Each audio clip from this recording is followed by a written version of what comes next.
Welcome, friend, to this peaceful hour where we gently peel back the layers of time.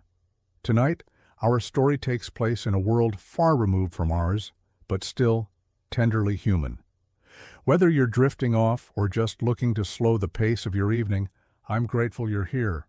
I'd love to hear where you're listening from, what city or country, and what time it is as you press play. It always amazes me how history can bring strangers together. If this kind of calm, historical storytelling brings you peace, consider subscribing. We have many more stories to lull us into the quiet night. Now, we all complain about modern dating, right? Apps that don't work, ghosting, awkward small talk over overpriced coffee. But imagine if your biggest dating worry wasn't whether someone would text you back, but whether they'd survive the winter. Imagine if meeting the parents meant literally asking permission from a feudal lord who owned your potential partner-like property. Or if your idea of romance involved checking each other for open sores and hoping neither of you had been accused of witchcraft recently. The truth is, medieval dating was so brutal that it makes today's worst Tinder horror stories look like fairy tales. We're talking about an era where love was a luxury most couldn't afford, where marriages were business transactions, and where the average person had about as much say in their romantic life as livestock being traded at market. Over the next few parts, we're going to uncover exactly why finding love in medieval times was an absolute nightmare. We'll explore how the rigid class system turned romance into a political chess game, how the Catholic Church controlled every aspect of intimate relationships, and how basic hygiene issues made physical attraction well challenging to say the least. But here's what's really shocking. Many of the dating problems we think are uniquely modern actually have their roots in these medieval disasters. The pressure to marry a young medieval invention, arranged relationships. They basically created the template. Even the idea that romance should be this dramatic, tortured experience comes straight from medieval courtly love traditions that were designed to be impossible to fulfill. First, let's talk about something that would make modern dating apps seem like paradise. The complete and utter lack of choice that defined medieval romance. If you think your dating pool is limited now, imagine living in a village of maybe 50 people where half are related to you, a quarter are already married, and the rest are either too young, too old, or have been claimed by the local lord for political marriages. In medieval society, your romantic options weren't determined by compatibility, shared interests, or even basic attraction. They were determined by your social class, your family's financial situation, and often by people who had never even met you. The idea of dating around, getting to know different people, or heaven forbid, marrying for love, that was not just rare, it was considered dangerous and potentially heretical. For peasants, which made up about 90% of the population, romance was essentially a luxury they couldn't afford. When you're working from sunrise to sunset just to survive, when a bad harvest means your family starves, and when your entire life is controlled by a feudal lord who sees you as barely more than property. Finding love becomes a secondary concern to finding someone who can help you not die. Most peasant marriages were arranged by families based on practical considerations. Can this person work the land? Do they come with a dowie of livestock or tools? Are they healthy enough to bear children and work until they drop dead in their 30s? Romance wasn't even part of the equation because romance was seen as a dangerous distraction from the serious business of survival. And here's where it gets really dark. Even if you did find someone you genuinely cared about, there was no guarantee you'd be allowed to marry them. Feudal lords had the right to approve or deny marriages among their serfs, and they often used this power as a form of control. If you were a productive worker, your lord might refuse to let you marry someone from another village because losing you would hurt his economic interests. But surely the nobility had it better, right? They had wealth, power, and the luxury of choice that peasants could only dream of. Well, not exactly. If anything, noble marriages were even more calculated and loveless than peasant ones because the stakes were so much higher.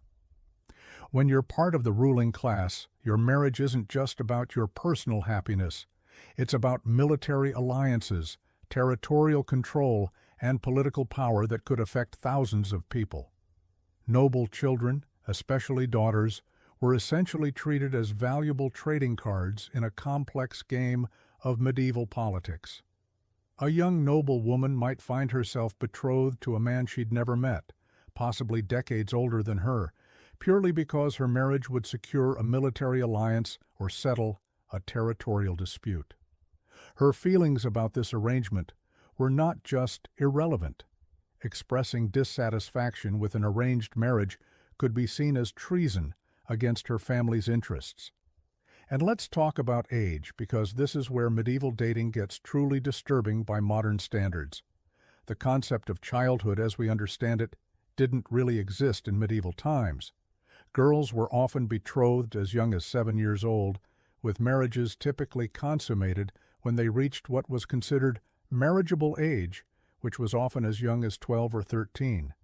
These weren't marriages between children, which would have been unusual even then. These were marriages between young girls and often much older men, arranged for political or economic reasons. A 12-year-old girl might find herself married to a 30-year-old man she'd met once at the betrothal ceremony, expected to manage a household, bear children, and navigate complex political relationships while still being, by any reasonable standard, a child herself. The mortality rates tell the whole horrifying story. Many young women died in childbirth, not just because medieval medicine was primitive, but because their bodies simply weren't ready for pregnancy and childbirth.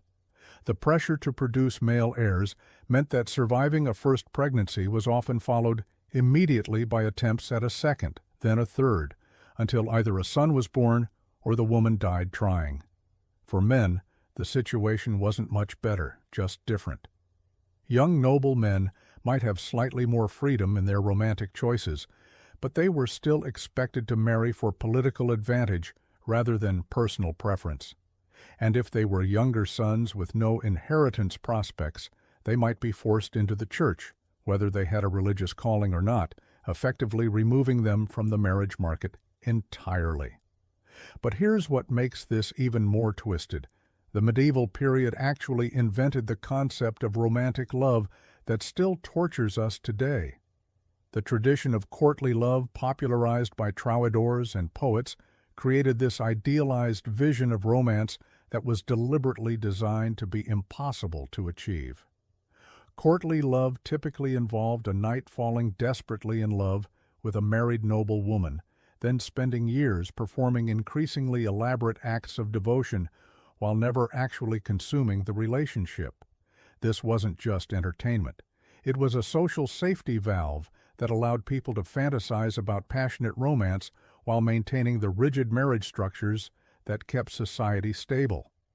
The problem is, this tradition created the idea that true love should be tortured, impossible, and preferably tragic. It gave us the notion that if love comes too easily, it's not real love. Sound familiar?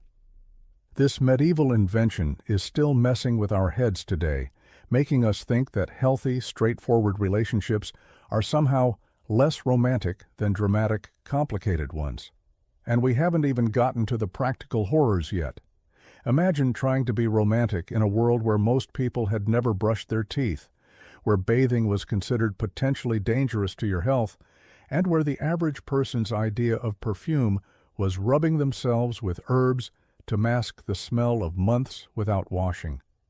Physical attraction, which we take for granted as a basic component of romance, was complicated by the simple fact that most people looked and smelled absolutely terrible by modern standards.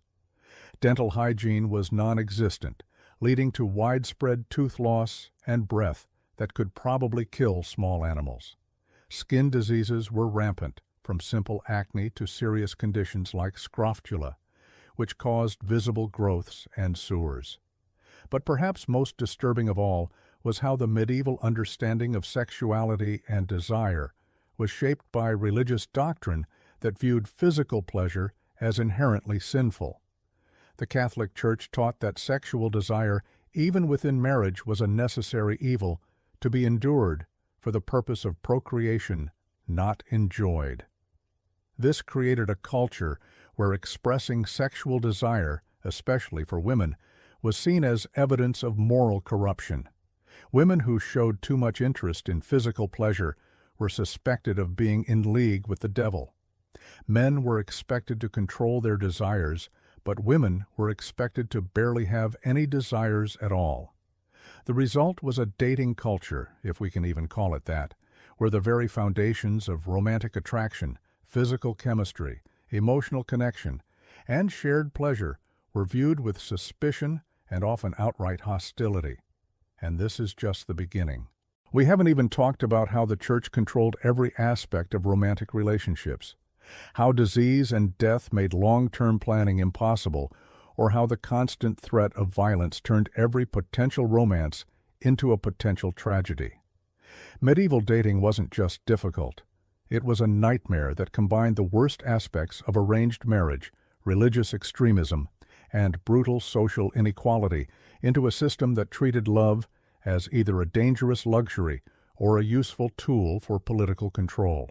So, the next time you're frustrated with modern dating, remember that at least you get to choose your own partners, express your desires without being accused of witchcraft. And generally, expect to live long enough to see how the relationship turns out. Because in medieval times, even those basic freedoms were revolutionary concepts that most people could only dream about. As dawn broke over the cramped villages of medieval Europe, the harsh realities of courtship became even more apparent in the stark light of day. But if you think the social restrictions we discussed were bad, wait until you hear about the physical dangers that came with medieval romance. Because in a world without modern medicine or basic hygiene, even holding hands could literally be a matter of life and death. Picture this. You're a young peasant woman, maybe 15 years old, and you've somehow managed to catch the eye of a local farmer's son. Your families have agreed to let you walk together after church on Sundays, always under the watchful gaze of your mother or aunt, of course. But as you stroll through the village, you're not just navigating the rocky path between the thatched cottages. You're walking through a minefield of disease, filth, and physical dangers that would make modern dating apps seem like a luxury spa experience. The streets beneath your feet aren't paved with cobblestones or even packed dirt. They're flowing rivers of human and animal waste, rotting food scraps, and God knows what else. The smell alone would knock a modern person unconscious. Pigs roam freely, rooting through garbage and relieving themselves wherever they please. Chickens scatter underfoot, leaving their own contributions to the aromatic symphony. And in the summer heat, the stench becomes so overwhelming that people regularly faint just from walking outside. But the smell is the least of your worries. Every step you take is potentially exposing you to deadly diseases that we've completely forgotten about today. Cholera lurks in the contaminated water wells, dysentery spreads through the poorly prepared food, and typhoid fever can strike anyone anywhere at any time. The Black Death might have been the most famous killer of the medieval period, but it was just one player in a whole orchestra of diseases that could end your romantic dreams permanently. Now imagine trying to have an intimate conversation with your potential suitor while navigating this biological wasteland. You can't exactly lean in close for a romantic whisper when the person next to you might be carrying any number of infectious diseases, and forget about that cute habit of sharing food or drinks. In medieval times, sharing a cup of ale with your beloved wasn't romantic. It was Russian roulette. The lack of basic dental hygiene meant that getting close enough for a kiss was an assault on all your senses. Without toothbrushes, toothpaste, or any understanding of oral hygiene, most people's breath was absolutely revolting. Teeth rotted out of people's heads by their 20 eyes, gums bled constantly, and the smell of decay was so common that it was just accepted as a normal part of human interaction. But let's say you're brave enough to overlook the apocalyptic state of medieval hygiene. Let's say you found someone whose company you genuinely enjoy. Despite the fact that they smell like a combination of barnyard animals and rotting vegetables, you still have to contend with the physical dangers that lurked around every corner. Medieval towns and villages were not built with safety in mind. Buildings collapsed regularly because construction standards were basically non-existent. Fire was a constant threat because everything was made of wood and thatch, and people cooked over open flames inside their homes. A romantic evening by the firelight could quickly turn into a desperate fight for survival if a spark caught the wrong piece of straw. And then there were the human dangers. Medieval society was incredibly violent, and that violence wasn't restricted to battlefields or tavern brawls. Domestic violence was not only common, it was legally protected. A husband could beat his wife with virtually no consequences as long as he didn't kill her outright. Women had no legal recourse, no shelters to flee to, and no economic independence that would allow them to escape abusive relationships. Even if your romantic interests seemed kind and gentle during your carefully supervised courtship, there was no way to know what kind of person they would become once you were legally bound to them. Marriage was a permanent contract with no escape clause, and many women discovered too late that their husbands were violent, cruel, or simply indifferent to their well-being. The physical act of intimacy itself was fraught with dangers that we can barely comprehend today. Without any understanding of sexual health or reproduction, without contraception or proper medical care, every romantic encounter was potentially life-threatening. Sexually transmitted diseases ran rampant through medieval populations, causing everything from painful sores to madness to death. For women, pregnancy was essentially a death sentence waiting to happen. Maternal mortality rates were staggering. It's estimated that between 1 in 10 and 1 in 4 women died in childbirth, and those who survived often suffered from complications that plagued them for the rest of their lives. Imagine trying to enjoy your wedding night, knowing that every act of intimacy could lead to a pregnancy that might kill you. And if you did survive childbirth, you'd likely face it again and again. Without reliable contraception, most married women were pregnant almost constantly from their wedding day until menopause or death, whichever came first. The average medieval woman who survived to adulthood could expect to give birth to 6 or 7 children, though many of those children wouldn't survive their first year. The infant mortality rate was so high that parents often didn't even name their children until they were several months old, because the chances of the baby dying were simply too great to risk the emotional attachment. Imagine the psychological toll of losing child after child, of never knowing if this pregnancy would be the one that killed you, of watching your body break down from the constant cycle of pregnancy and childbirth. But even if you managed to navigate all these physical dangers, even if you found a partner who was kind and gentle, even if you survived multiple pregnancies and childbirth, you still had to contend with the simple, brutal fact that life in medieval times was short and unpredictable. The average life expectancy was somewhere between 30 and 40 years old. This wasn't because people age faster, but because so many died young from disease, violence, or accidents that it dragged down the average. If you were lucky enough to survive childhood, you might live to see 50 or 60, but you'd be considered ancient by medieval standards. This meant that most romantic relationships were tragically brief. You might marry at 15 and be widowed by 25. You might finally find true love only to watch your partner waste away from a disease that would be easily treatable today. The constant presence of death cast a shadow over every relationship, every moment of happiness. And yet, despite all these overwhelming obstacles, despite the disease and violence and early death, people still fell in love. They still wrote poetry and sang songs about their beloved. They still risked everything for a chance at happiness, however brief it might be. In some ways, this makes medieval romance more poignant, not less. When life was so uncertain and death was always lurking just around the corner, every moment of connection, every gentle touch, Every shared smile became infinitely precious.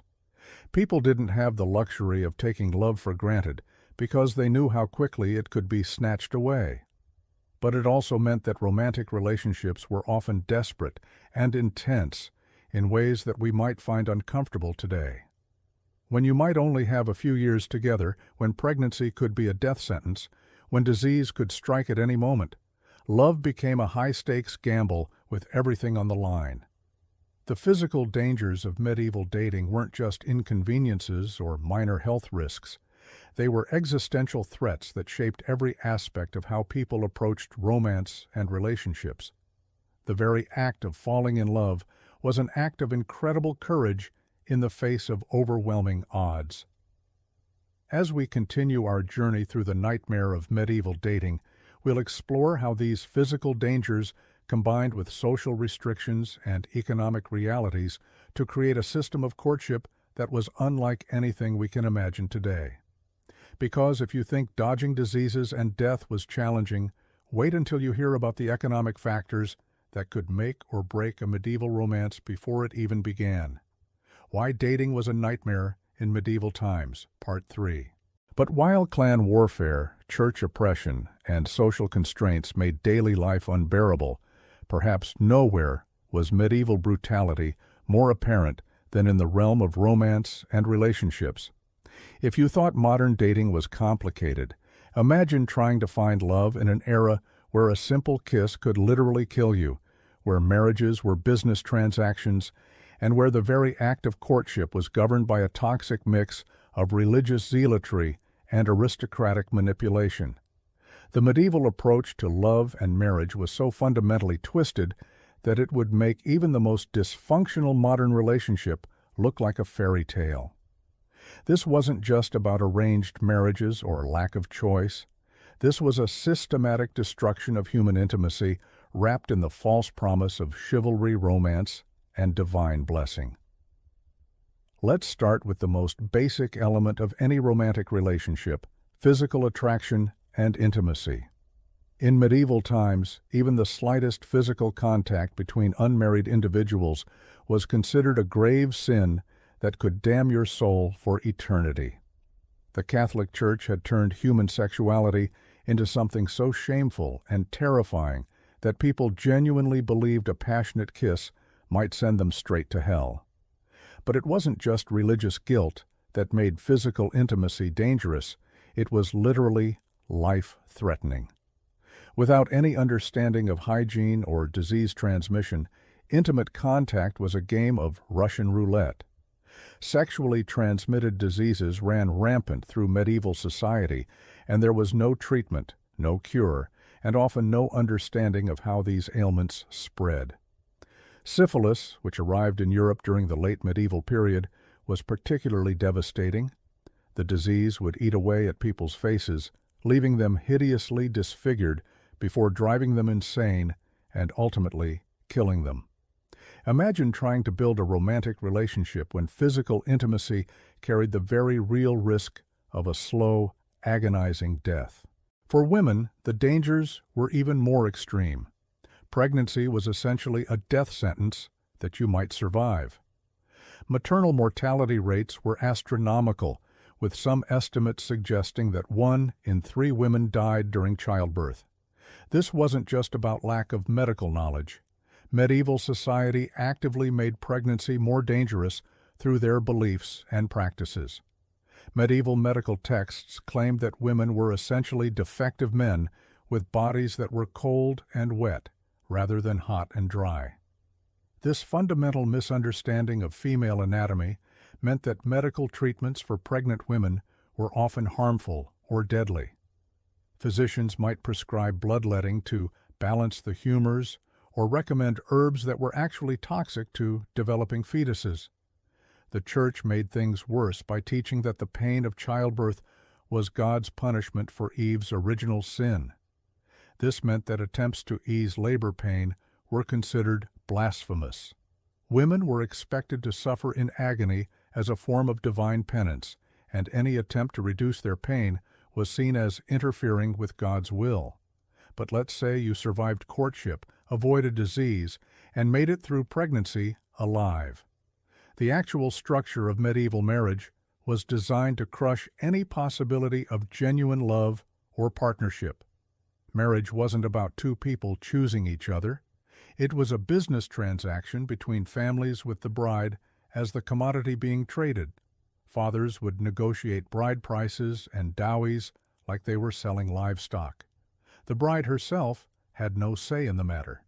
She might meet her husband for the first time on her wedding day, or worse, she might be married to a man she found repulsive or terrifying.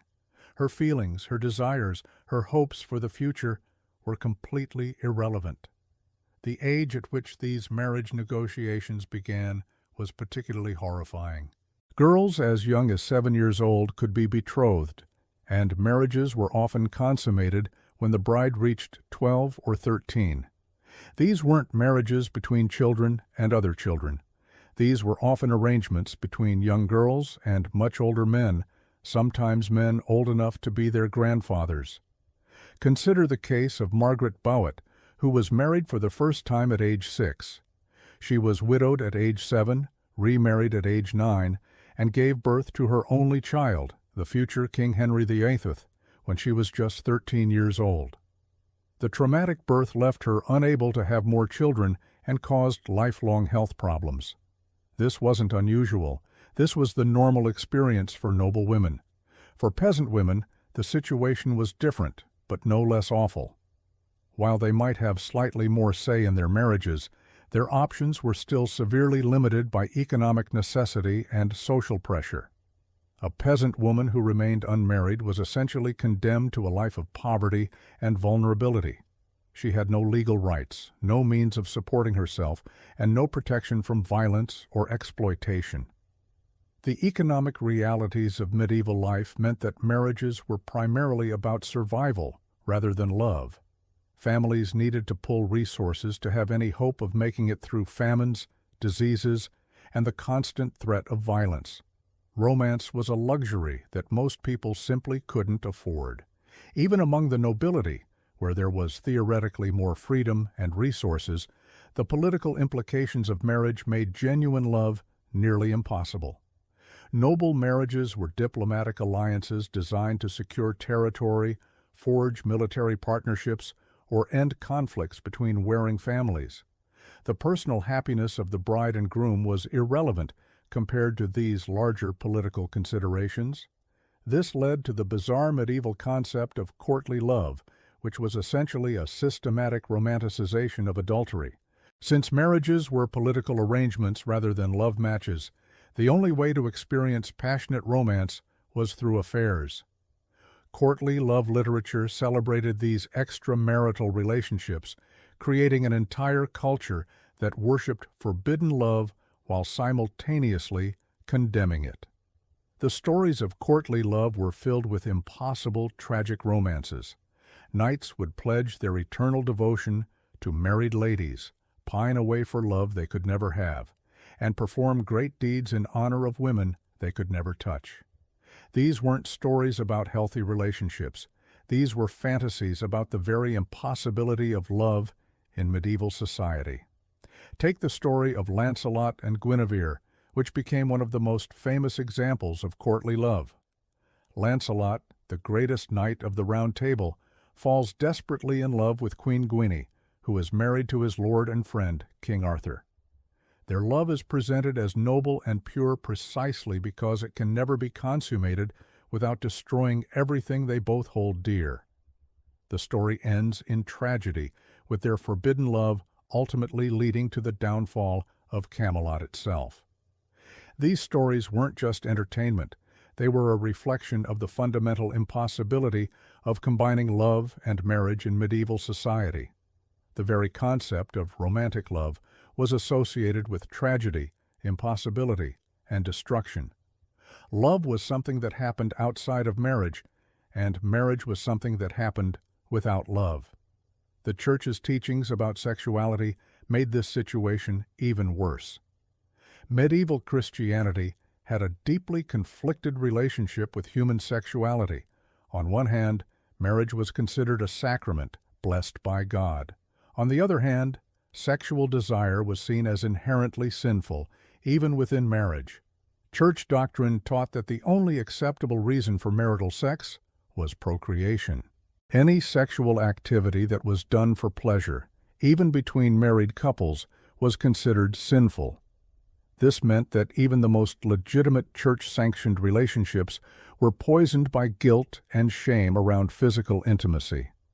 Medieval penitential manuals, which provided guidelines for confessors, contained incredibly detailed lists of sexual sins and their appropriate punishments. These texts reveal an obsession with controlling and regulating every aspect of human sexuality. Married couples were told exactly which sexual positions were acceptable, which days of the week they could have sex, and how they should feel about it. The Church taught that women who enjoyed sex were particularly sinful, as this suggested they were controlled by their base animal nature rather than their spiritual nature. This created an impossible situation for women who were expected to participate in sexual activity for reproduction, but were condemned if they found any pleasure in it. Men weren't exempt from this sexual shame either. Medieval Christianity promoted the idea that truly holy men should be celibate like priests and monks. This meant that even married men were seen as spiritually inferior to those who had renounced sexual activity entirely. Marriage was presented as a kind of spiritual compromise for those who were too weak to achieve true holiness. This toxic approach to sexuality had devastating effects on medieval relationships. Couples were taught to approach physical intimacy with shame and guilt rather than joy and connection. The Church's obsession with sexual purity created a culture where natural human desires were seen as evidence of moral failure. The legal status of women in medieval society made genuine partnership between spouses virtually impossible. Under medieval law, women were essentially property. First, they belonged to their fathers, then to their husbands. They couldn't own property, make contracts, or even appear in court without male representation. This legal framework meant that marriage wasn't a partnership between equals. It was a transfer of ownership. A woman's role was to be obedient to her husband, produce heirs, and manage the household. Her own thoughts, feelings, and desires were legally irrelevant. Medieval marriage ceremonies reflected this property-based understanding of the relationship. The bride's father would literally hand her over to the groom, symbolically transferring ownership. The bride herself often had no speaking role in the ceremony. She was present as the object being transferred, not as an active participant in creating a new relationship. The concept of marital rape didn't exist in medieval law because wives were considered to have given permanent consent to sexual activity when they married. A husband could force himself on his wife whenever he wanted, and she had no legal recourse. This wasn't seen as violence or abuse. It was seen as a husband exercising his legitimate rights over his property. Domestic violence was similarly normalized and legally protected. Medieval law explicitly gave husbands the right to physically discipline their wives as long as they didn't cause permanent injury or death. The phrase rule of thumb allegedly comes from the medieval legal principle that a man could beat his wife with a stick as long as it was no thicker than his thumb. Women who tried to escape abusive marriages faced enormous obstacles. Divorce was nearly impossible to obtain, and even when it was granted, divorced women lost access to their children and any financial support. A woman who left her husband was essentially choosing homelessness and destitution over abuse. The few options available to women who wanted to escape marriage were themselves problematic. Becoming a nun was one alternative, but this required a substantial dowry and meant giving up any possibility of romantic love or motherhood. Some women chose to become anchoresses, walling themselves up in tiny cells attached to churches and spending the rest of their lives in prayer and isolation. For peasant women, even these limited options weren't available. They couldn't afford the dowries required to enter convents, and they couldn't survive without the economic protection that marriage provided. They were trapped in a system that offered them no real choices and no escape from relationships that might be violent, loveless, or both. The medical understanding of love and attraction in medieval times was equally horrifying. Medieval physicians believed that love was essentially a form of mental illness. They called it love sickness or heroic love, and they treated it as a dangerous medical condition that needed to be cured. According to medieval medical theory, falling in love caused an imbalance in the body's humors, leading to symptoms like loss of appetite, sleeplessness, and obsessive thoughts about the beloved. Physicians prescribed treatments that included bloodletting, purging, and even surgery to cure patients of their romantic feelings. Some medical texts suggested that love sickness was caused by looking too intensely at an attractive person, allowing their image to become lodged in the lover's brain like a physical object. The recommended treatment was to avoid the beloved entirely and focus the mind on other things, essentially treating love like an addiction that needed to be overcome. This medicalization of romantic feelings meant that even the experience of falling in love was pathized and treated as a problem to be solved rather than an emotion to be celebrated. Young people who showed signs of romantic attachment were often subjected to medical interventions designed to cure them of their feelings. The economic realities of medieval life created additional obstacles to romantic relationships. For most people, simply surviving was a full-time occupation that left little time or energy for courtship. Peasants worked from dawn to dusk just to produce enough food to stay alive. They couldn't afford the luxury of extended courtship rituals or romantic gestures. Even when peasants did marry for love, their relationships were constantly strained by the brutal realities of medieval life. Chronic hunger, disease, and the threat of violence created enormous stress on marriages. Couples might go months without adequate food, watching their children waste away from malnutrition while being powerless to help them. The high infant mortality rate meant that most couples would experience the death of multiple children. Some estimates suggest that up to half of all children died before reaching adulthood. This constant grief and loss created enormous emotional strain on marriages as couples struggled to cope with repeated trauma while still trying to maintain their relationship. The seasonal nature of medieval agricultural life created additional stress on relationships. During harvest time, couples might work 18 hours a day for weeks on end with no time for intimacy or connection. During winter, they might be trapped together in tiny, cold etchvels with nothing to do but wait for spring, creating tension and conflict from forced proximity. For the nobility, the pressures were different, but equally destructive to romantic relationships. Noble marriages were constantly scrutinized for their political implications. Couples couldn't express affection publicly without it being interpreted as a political statement. A noble wife who appeared too happy with her husband might be seen as supporting his political faction, potentially making her a target for his enemies. The elaborate rituals of courtly life also created barriers to genuine intimacy. Noble couples were rarely alone together, surrounded constantly by servants, courtiers, and political advisors. Even their most private moments were subject to political interpretation and social scrutiny. The concept of romantic love, as we understand it today, simply didn't exist in medieval society. The idea that marriage should be based on mutual affection, shared interests, and emotional compatibility was completely foreign. Marriage was about duty, survival, and political alliance.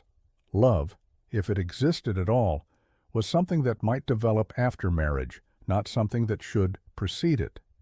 This doesn't mean that medieval people didn't experience deep emotions or form strong attachments. But these feelings were not considered a valid basis for major life decisions like marriage. Personal happiness was seen as less important than family honor, social stability, and religious duty. The literature of the period reflects this understanding of love as something dangerous and disruptive. In medieval stories, love typically leads to tragedy, madness, or death. Characters who follow their hearts rather than their duties are usually punished for their choices. The message was clear. Romantic love was a destructive force that should be suppressed in favor of more practical considerations. Even the rare examples of apparently happy medieval marriages were often built on foundations that would be considered problematic today. The famous love letters between Abelard and Eloise, for example, began when Abelard was Hel's teacher and she was his teenage student. Their relationship involved significant power imbalances and age differences that would be considered inappropriate by modern standards. The medieval understanding of consent was also fundamentally different from modern concepts. The idea that both parties needed to freely and enthusiastically agree to sexual activity was not recognized. Women were expected to submit to their husbands' desires regardless of their own feelings. Men were taught that women's protests were often insincere and that persistence was a virtue. This created a culture where sexual coercion was normalized and even romanticized. Medieval literature is filled with stories of men who win women through persistence, trickery, or force. These stories were presented as romantic rather than disturbing, reflecting a society that didn't recognize women's right to sexual autonomy. The religious framework surrounding marriage also created impossible expectations for medieval couples. Marriage was supposed to be a sacred bond that reflected the relationship between Christ and the Church. This put enormous pressure on couples to maintain an appearance of perfect harmony even when their relationships were troubled. At the same time, the Church taught that earthly relationships were inherently inferior to spiritual ones. Married couples were told that their love for each other should always be secondary to their love for God. This created a built-in hierarchy that undermined the foundation of their relationships.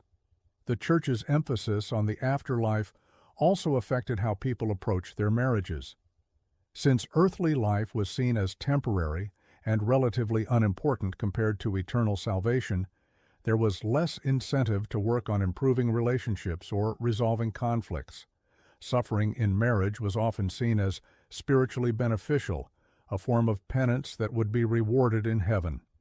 Medieval society's obsession with social hierarchy created additional barriers to romantic relationships. People were expected to marry within their social class, and relationships that crossed class boundaries were heavily discouraged or forbidden. This severely limited the pool of potential partners and often forced people into incompatible matches.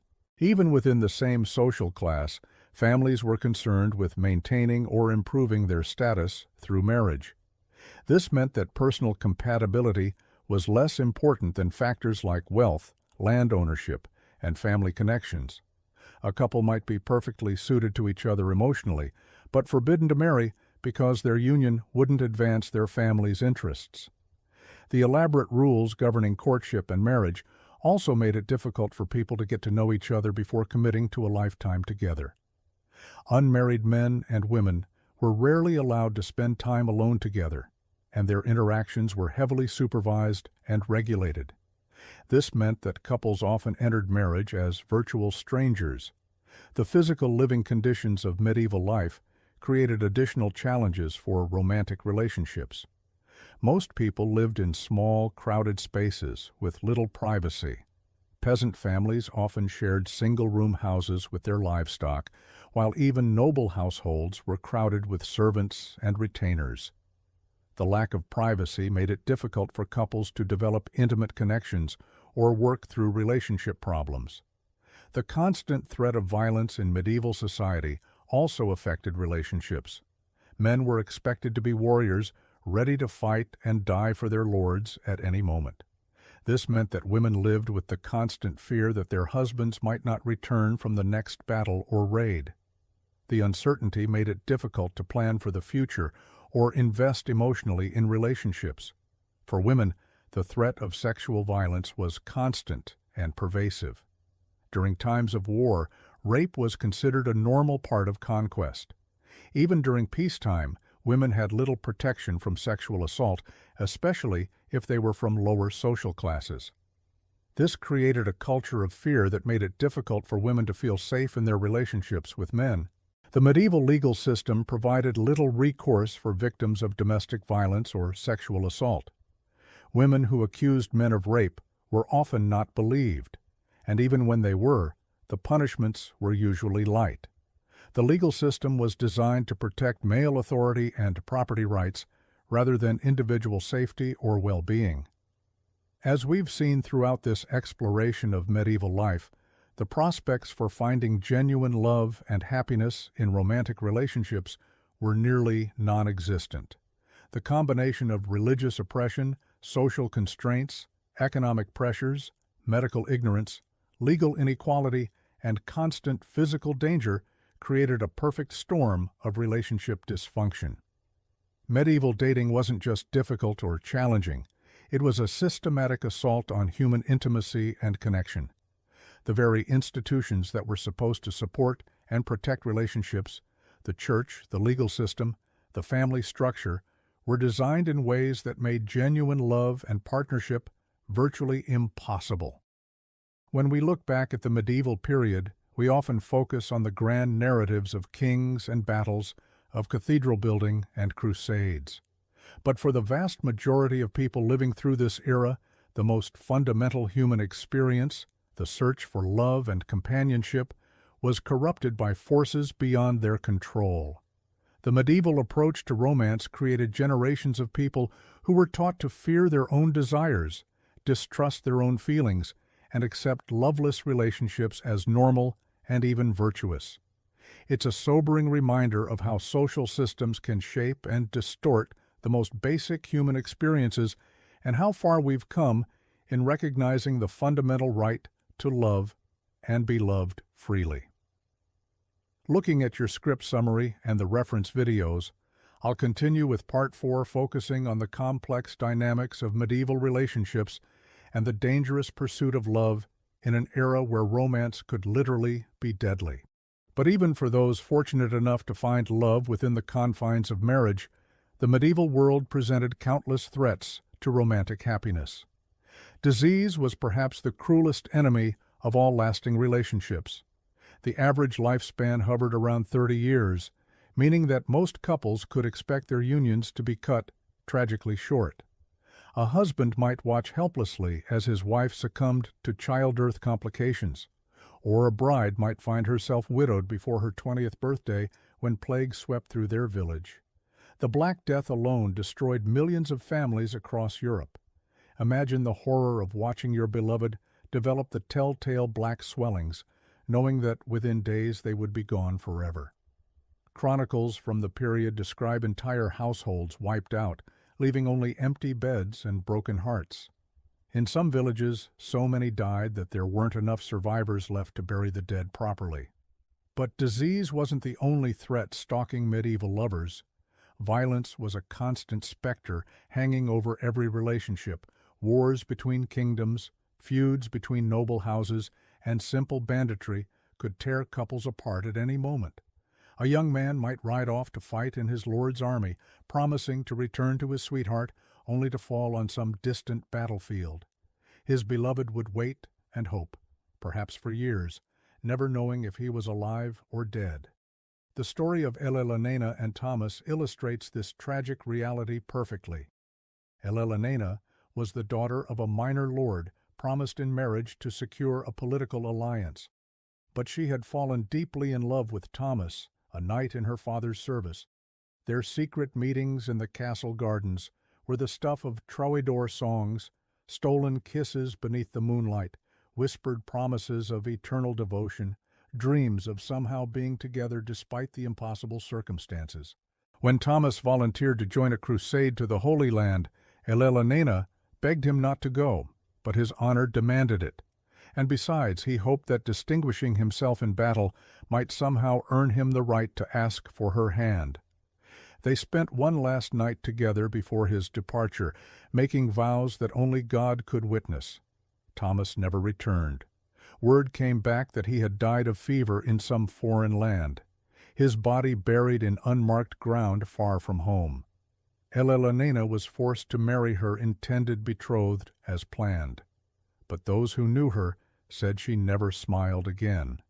She bore her husband 3 children and lived to see grandchildren, but part of her had died with Thomas in that distant desert. Such stories were heartbreakingly common in medieval times. Love was a luxury that few could afford to pursue, and even fewer could hope to keep. The harsh realities of life in this brutal era meant that happiness was always temporary, always under threat from forces beyond anyone's control. For the peasant classes, the situation was even more dire. A farmer's wife might lose her husband to accident, disease, or simple exhaustion from backbreaking labor. Without his protection and income, she would face destitution unless she could quickly remarry. But finding a new husband while caring for young children was no easy task. Many widows were forced to beg, steal, or sell themselves just to survive. The church offered little comfort to those suffering from broken hearts. In fact, religious doctrine taught that earthly love was a distraction from divine devotion. Priests preached that too much affection for one's spouse could damn the soul as it took attention away from proper worship of God. Marriages were meant to be partnerships for survival and procreation, not unions of passion and romance. This created a terrible paradox for medieval couples. The very emotions that made life bearable, love, desire, joy in each other's company, were considered spiritually dangerous. Husbands and wives were expected to care for each other, but not too much. They could find comfort in companionship, but passionate love was seen as a sin that needed to be confessed and atoned for. The troubadour tradition of courtly love only made things worse for actual married couples.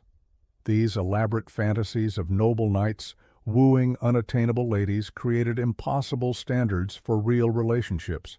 How could an exhausted farmer competing with plowing fields measure up to the romantic ideals sung about in great halls? How could his wife, worn down by childbirth and endless labor, feel beautiful when compared to the ethereal maidens of poetry? The gap between romantic fantasy and harsh reality was enormous. While minstrels sang of eternal devotion and pure love, actual couples struggled just to keep their families fed and alive. Romance was a privilege of the wealthy and idle, not something ordinary people could afford to indulge in. Even physical intimacy was fraught with danger and shame.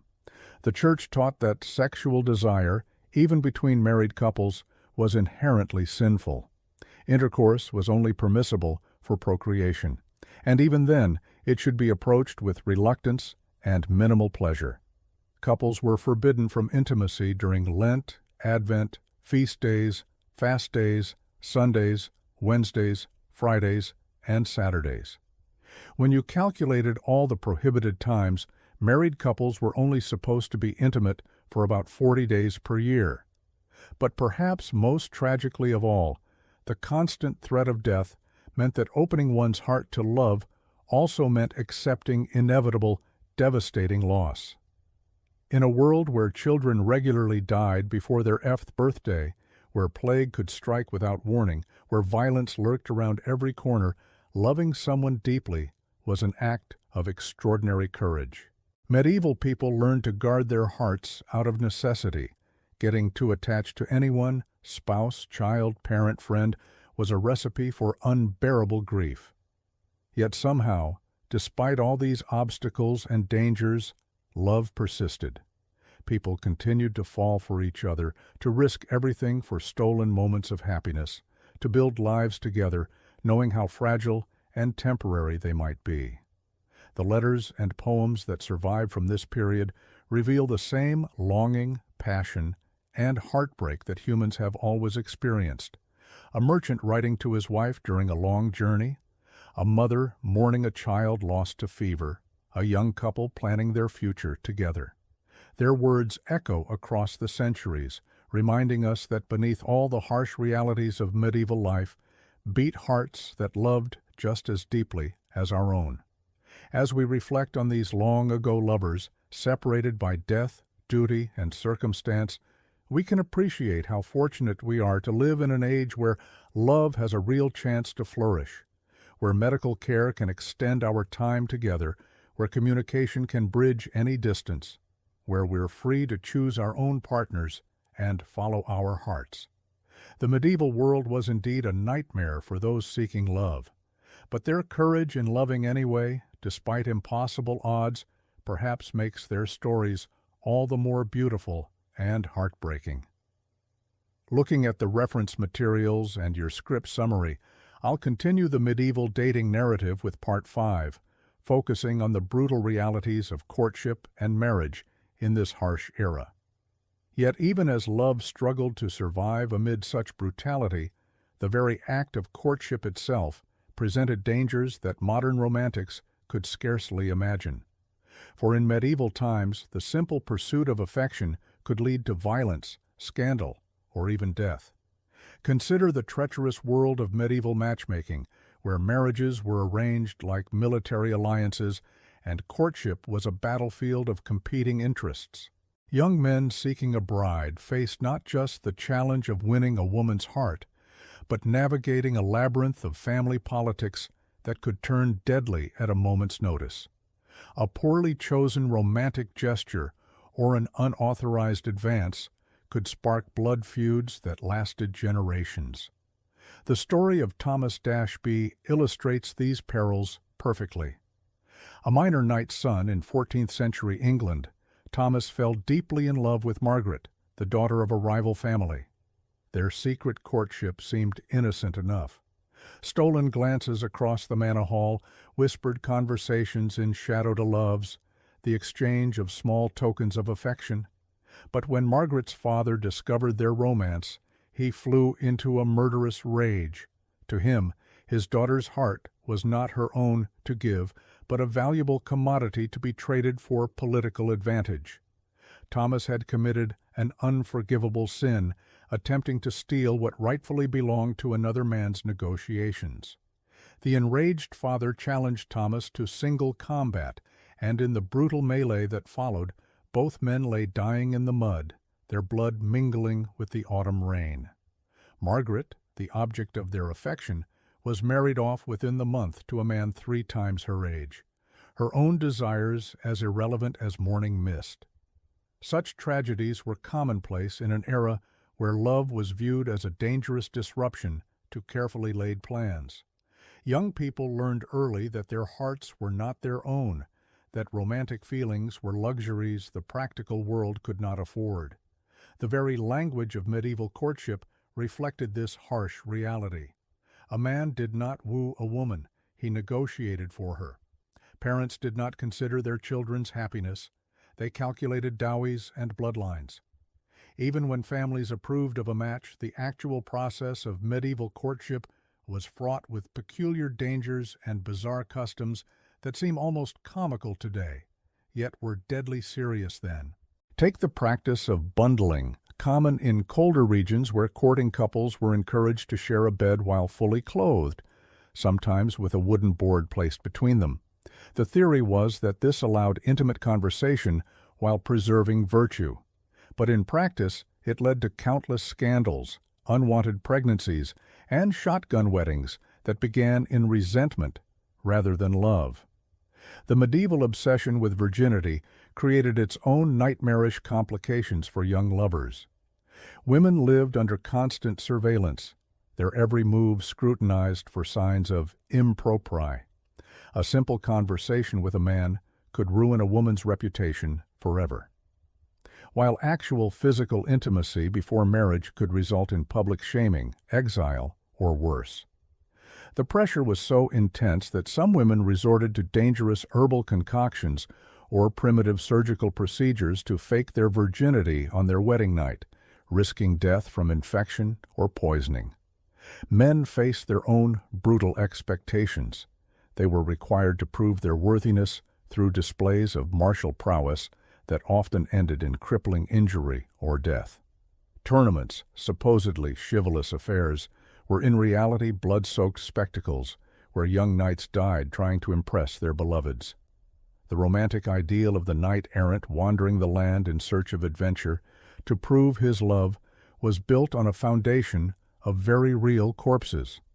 The economic realities of medieval marriage added another layer of cruelty to romantic pursuits.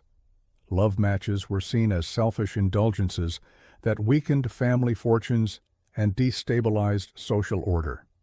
A peasant who married for love might find himself cast out by his lord, left to starve with his beloved. A noble who defied his family's wishes could be disinherited, stripped of lands and title, reduced to beggary overnight. The Church, supposedly the guardian of marriage as a sacred institution, often made courtship even more treacherous with its labyrinthine rules about who could marry whom. Complex laws governing blood relations meant that couples might discover sometimes years into their relationship that they were too closely related to wed. The dispensations required to overcome such obstacles were expensive and time-consuming, available only to the wealthy and well-connected. Religious festivals, ostensibly times of joy and celebration, became hunting grounds for predatory men seeking to exploit the temporary relaxation of social boundaries. Young women attending church gatherings or village fairs faced constant threats of assault or abduction. Many families kept their daughters virtually imprisoned during such events, viewing the risk of social interaction as simply too great. Even successful courtships that led to approved marriages were shadowed by the grim statistics of medieval life. The bride and groom exchanging vows could reasonably expect that one of them would be dead within a decade, victim of disease, childbirth complications, or violence. Wedding celebrations had an undertone of desperate urgency, as if the participants knew they were racing against time itself. The wedding night, supposedly the culmination of courtship, was often a traumatic ordeal, especially for young brides who might be completely ignorant of what awaited them. In an age without effective contraception, pregnancy was almost inevitable, and with it came a terrifying mortality rate. For many women, marriage was quite literally a death sentence delivered with flowers and music. Those who survived the early years of marriage found that medieval domestic life offered little respite from danger. Domestic violence was not just tolerated, but legally sanctioned. Husbands had the right to chastise their wives with physical force, and the line between discipline and abuse was drawn by the husband alone. Women who complained too loudly about their treatment might find themselves accused of witchcraft or adultery, charges that could result in execution. The isolation of medieval households meant that abused spouses had little recourse and nowhere to flee. Extended family members were often more concerned with maintaining family honor than protecting vulnerable relatives. The Church preached submission and endurance, offering the cold comfort that suffering in this life would be rewarded in the next. Children born of these troubled unions faced their own romantic doom. Raised in households where love was rare and violence common, they learned early that relationships were about power and survival rather than affection and companionship. The cycle of loveless, brutal marriages perpetuated itself generation after generation, creating a society where genuine intimacy was almost impossible to achieve. Yet perhaps most tragically of all, there were those who did find true love in this harsh world, only to watch helplessly as circumstances beyond their control tore them apart. Star-crossed lovers separated by war, plague, or family feuds became the stuff of legend precisely because their stories resonated with so many who had experienced similar heartbreak. The literature of the period is filled with tales of lovers who chose death rather than separation. Romeo and Juliet being merely the most famous example of a theme that appeared countless times in medieval romance. These stories spoke to a deep human longing for connection that even the brutal realities of medieval life could not entirely extinguish. As we reflect on this catalog of romantic horrors, it becomes clear that dating was indeed a nightmare in medieval times, a dangerous game played with hearts and lives in a world that offered little protection for the vulnerable and even less tolerance for the inconvenient demands of love. The next time we complain about the complexities of modern romance, perhaps we should spare a thought for our ancestors who faced not just broken hearts but broken bones, exile and death in their pursuit of human connection. Why dating was a nightmare in medieval times. Part 6. Now, if you thought the rigid marriage arrangements and brutal customs we've explored were the worst of medieval romance, we're about to delve into something even more disturbing. Because beyond the social restrictions and political menations lay a web of superstitions, religious hysteria, and paranormal beliefs that turned the simple act of falling in love into a potential death sentence. In the flickering candlelight of a medieval cottage, a young woman named Isabel carefully braided herbs into her hair, whispering ancient words her grandmother had taught her. She wasn't casting spells or communing with dark forces. She was simply trying to attract the attention of Thomas, the blacksmith's son, using folk remedies that had been passed down through generations of village women. But in an age where the line between medicine and magic was razor thin, such innocent actions could easily be misconstrued as witchcraft. The medieval world was absolutely saturated with supernatural beliefs that directly impacted romantic relationships. Love itself was often viewed through a lens of suspicion and fear. If someone fell suddenly and passionately in love, it might be attributed to love potions, enchantments, or demonic influence rather than natural attraction. Women in particular were seen as susceptible to supernatural manipulation, and any woman who displayed unusual beauty, intelligence, or independence risked being branded as a witch or sorceress. The Church's teachings on sexuality created an atmosphere of terror around physical desire. Lust was considered one of the 7 deadly sins, and any intense romantic or sexual feeling could be interpreted as evidence of demonic possession or corruption. This meant that the very emotions that draw people together were treated as dangerous spiritual threats. Young people were taught to be deeply suspicious of their own feelings, creating a psychological minefield around the development of romantic relationships. Consider the plight of a young man named Edmund, who lived in 14th century England. When he found himself powerfully attracted to a local merchant's daughter, he didn't celebrate these feelings or see them as natural human emotions. Instead, he was tormented by the possibility that his desires were sinful, that he was being tempted by Satan, or that the woman herself might be using supernatural means to ensnare him. This kind of psychological torture was commonplace, turning what should have been joyous romantic awakening into a source of guilt, fear, and spiritual crisis. The belief in love magic was both widespread and dangerous. It was commonly accepted that certain individuals, particularly older women, with knowledge of herbs and folk remedies, could create potions and spells to influence romantic feelings. While some of these beliefs led to harmless folk practices, they also created a climate where women could be accused of witchcraft for the most innocent actions. A woman who was skilled in herbalism, who lived alone, or who was simply disliked by her neighbors, could find herself facing accusations of using supernatural powers to manipulate men's affections. The witch trials that plagued Europe from the 15th through 17th centuries had a devastating impact on romantic relationships. Women lived in constant fear that their actions, words, or even their appearance might be interpreted as evidence of supernatural powers.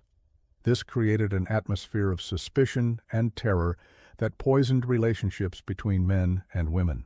Men were taught to be wary of women who were too beautiful, too intelligent, or too independent, as these qualities might indicate supernatural influence. The legal system provided no protection for those accused of love magic or witchcraft. The burden of proof was often reversed, requiring the accused to prove their innocence rather than requiring accusers to prove guilt. Confessions were extracted through torture, and the methods used to identify witches were based on superstition rather than evidence.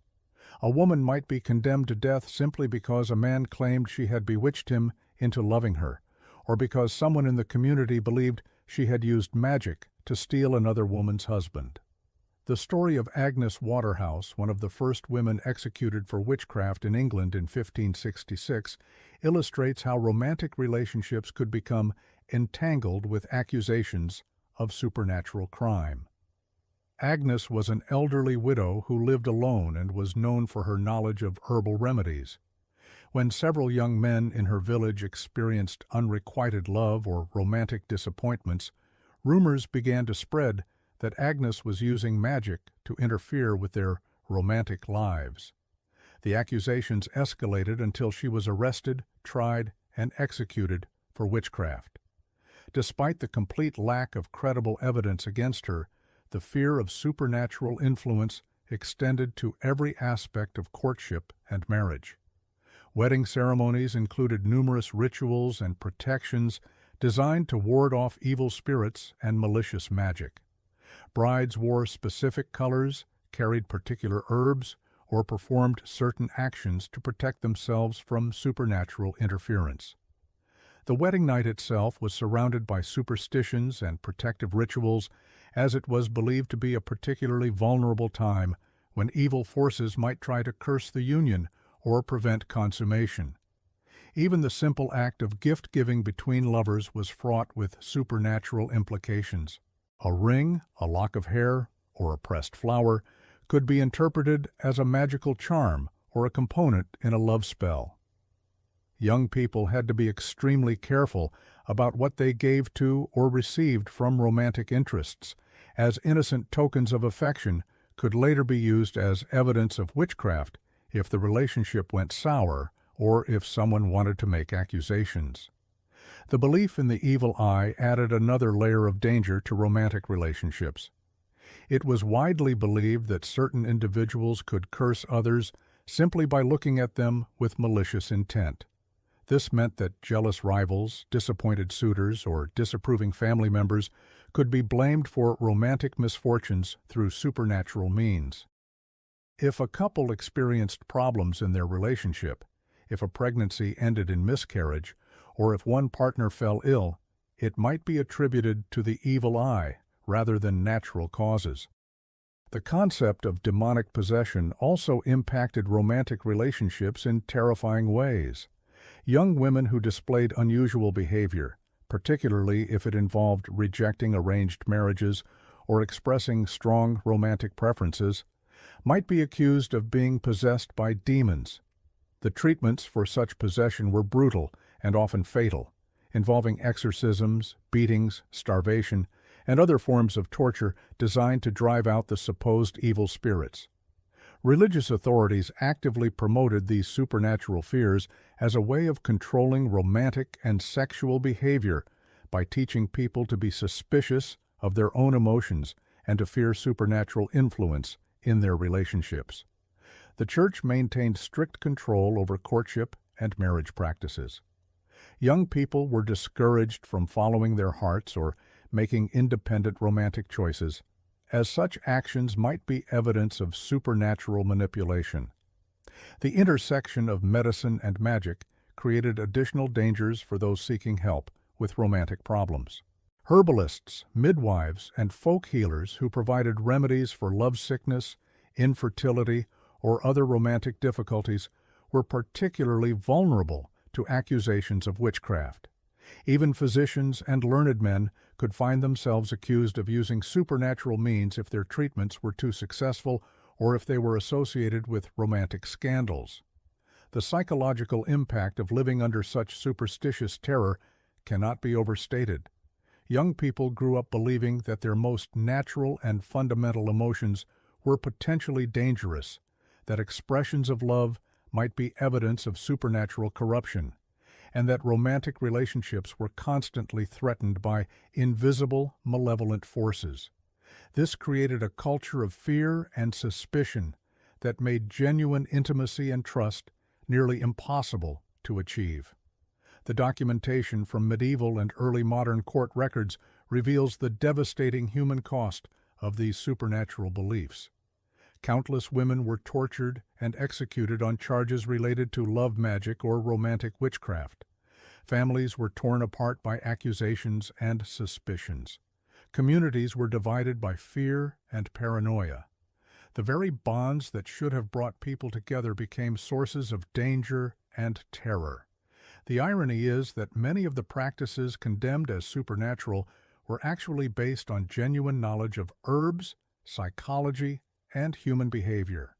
Women who understood how to use certain plants to improve health, who could read people's emotions and provide good advice, or who simply had the confidence to live independently, were often the ones accused of witchcraft.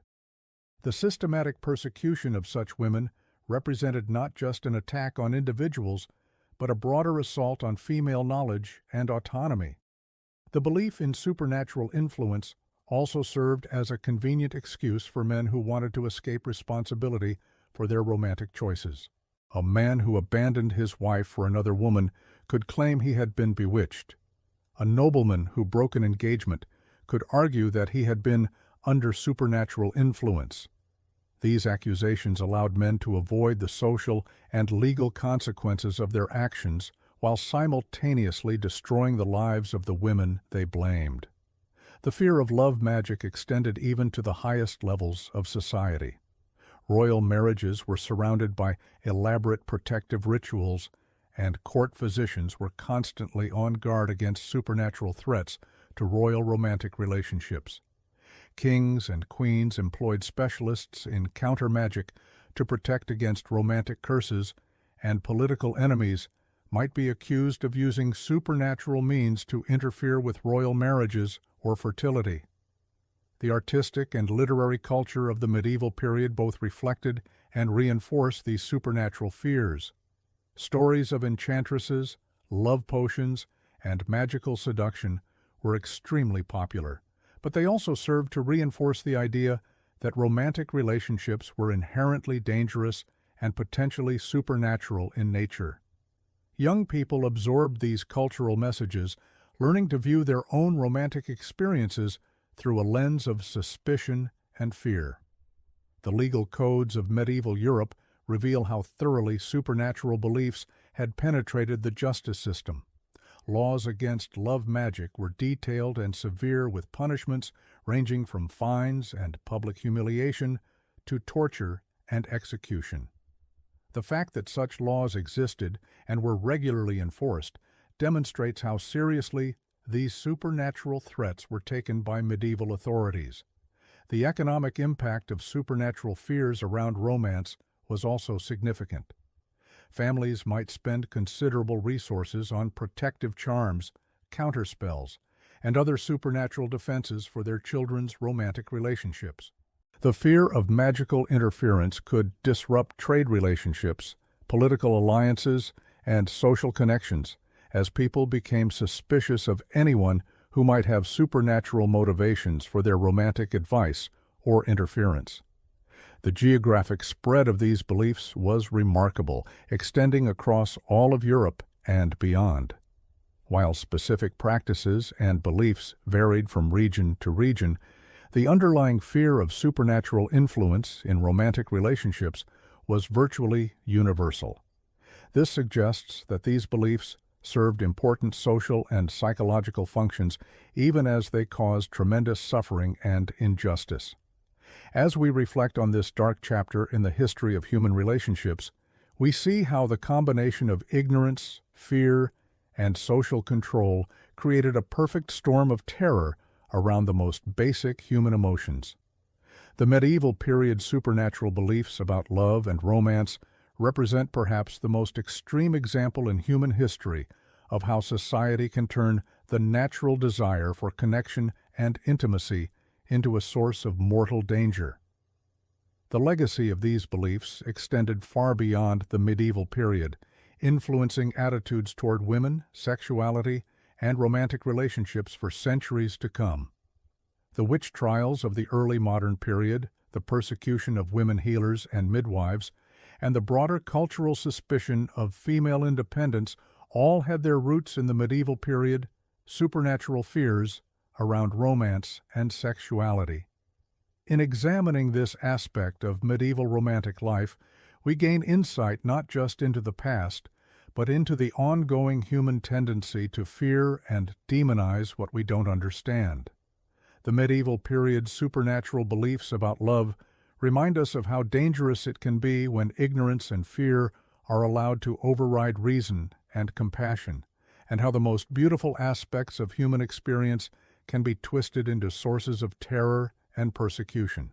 The young woman Isabel, with whom we began this exploration, might have lived her entire life in fear that her innocent attempts to attract love would be misinterpreted as witchcraft.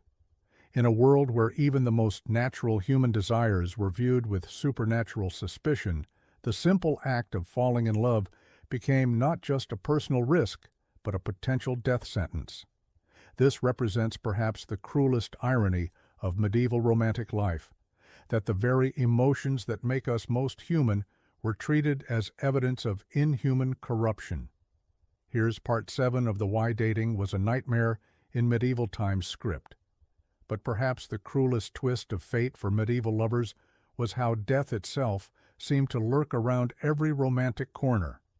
In an age where life expectancy barely reached 30 for the common folk, finding love was often a race against time itself. Young women who managed to catch the eye of a suitor faced the terrifying prospect of childbirth, which killed more mothers than any battlefield claimed soldiers.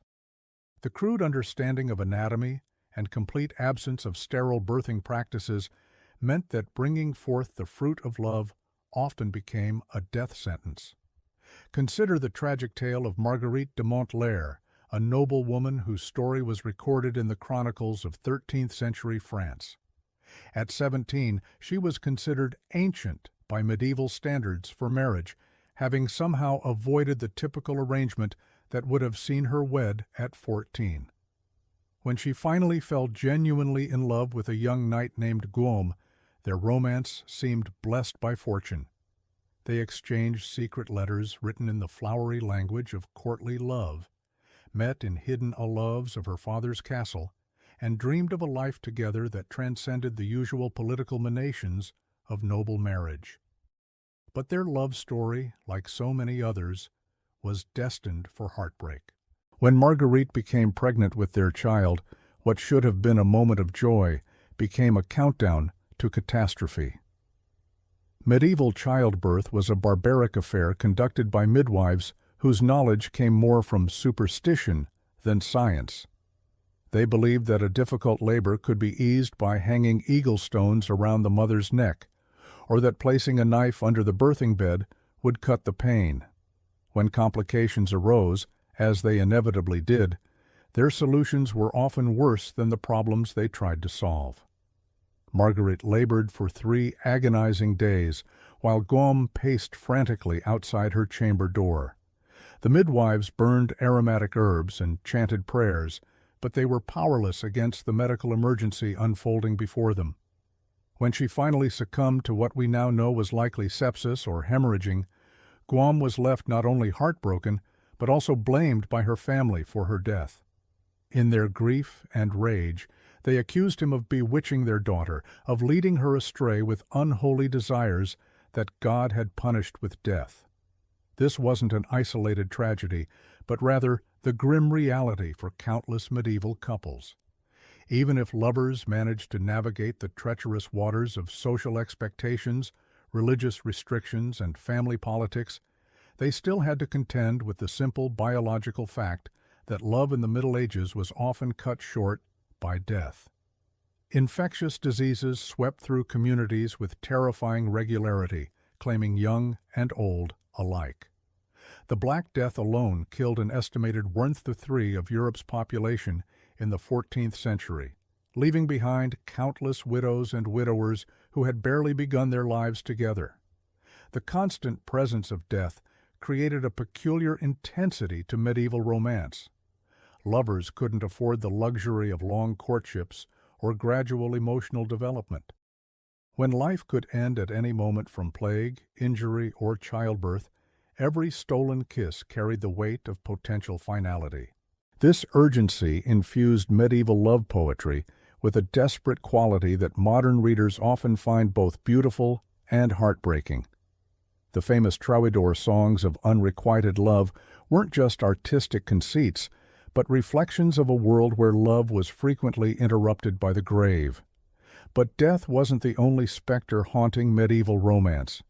The very act of falling in love was considered dangerous to one's spiritual well-being. The medieval church taught that passionate love was a form of spiritual sickness that could lead the soul astray from its proper devotion to God. This created an impossible paradox for young people whose hearts naturally yearned for connection and intimacy. They were told that the very feelings that made them most human were also the feelings most likely to damn them for eternity. The concept of romantic love as a positive force was so foreign to medieval thinking that when it began to emerge in the 12th century through the literature of courtly love, it was revolutionary and dangerous. The idea that a man might worship a woman with the same fervor typically reserved for the Virgin Mary was scandalous. The notion that sexual desire could be ennobling rather than degrading challenged the fundamental assumptions of medieval Christianity. Yet even this supposedly elevated form of love was fraught with peril, as it was typically adulterous in nature, celebrated the suffering of unfulfilled desire, and often ended in tragedy.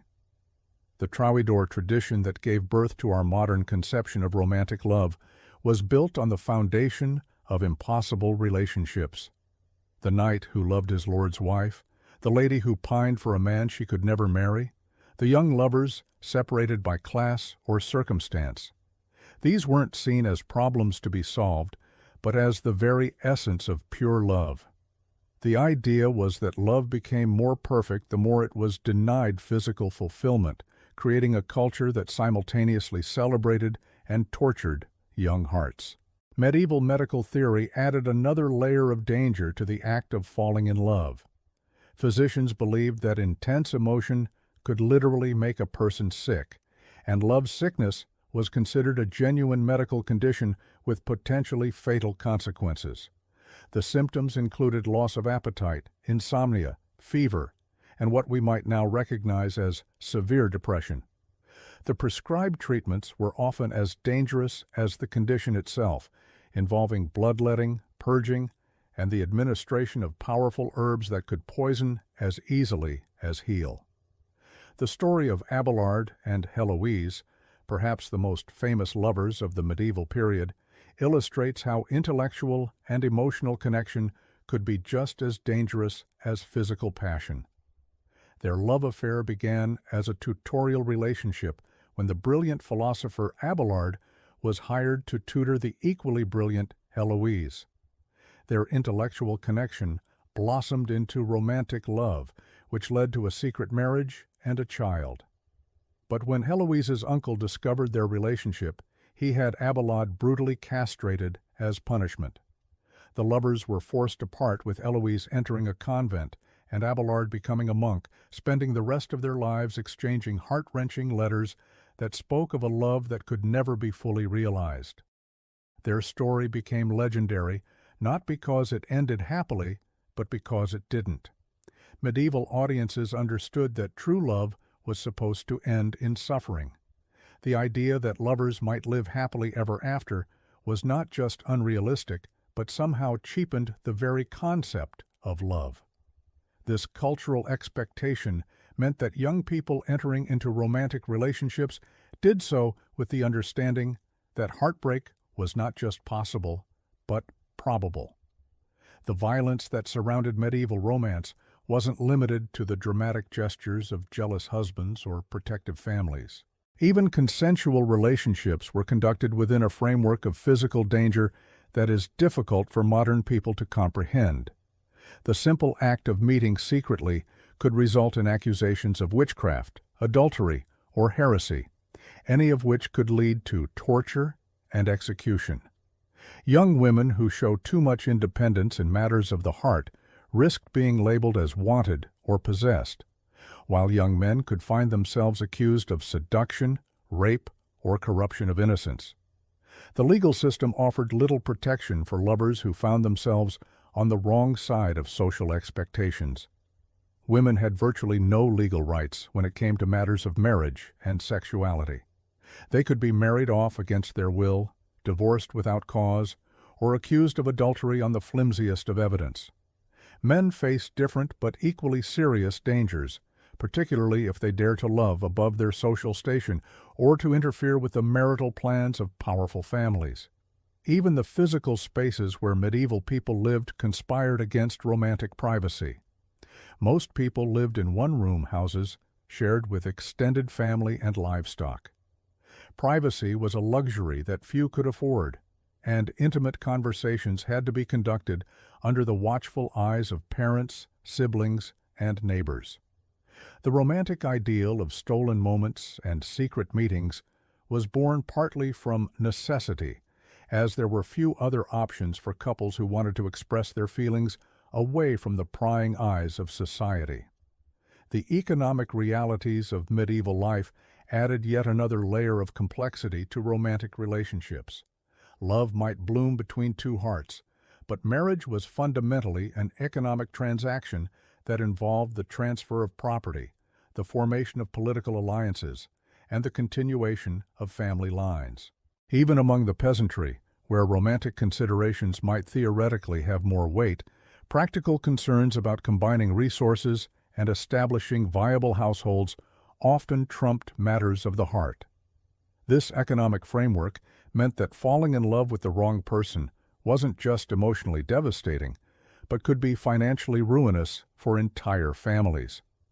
A young woman who refused an advantageous marriage in favor of a love match might find herself disinherited and cast out with no means of supporting herself.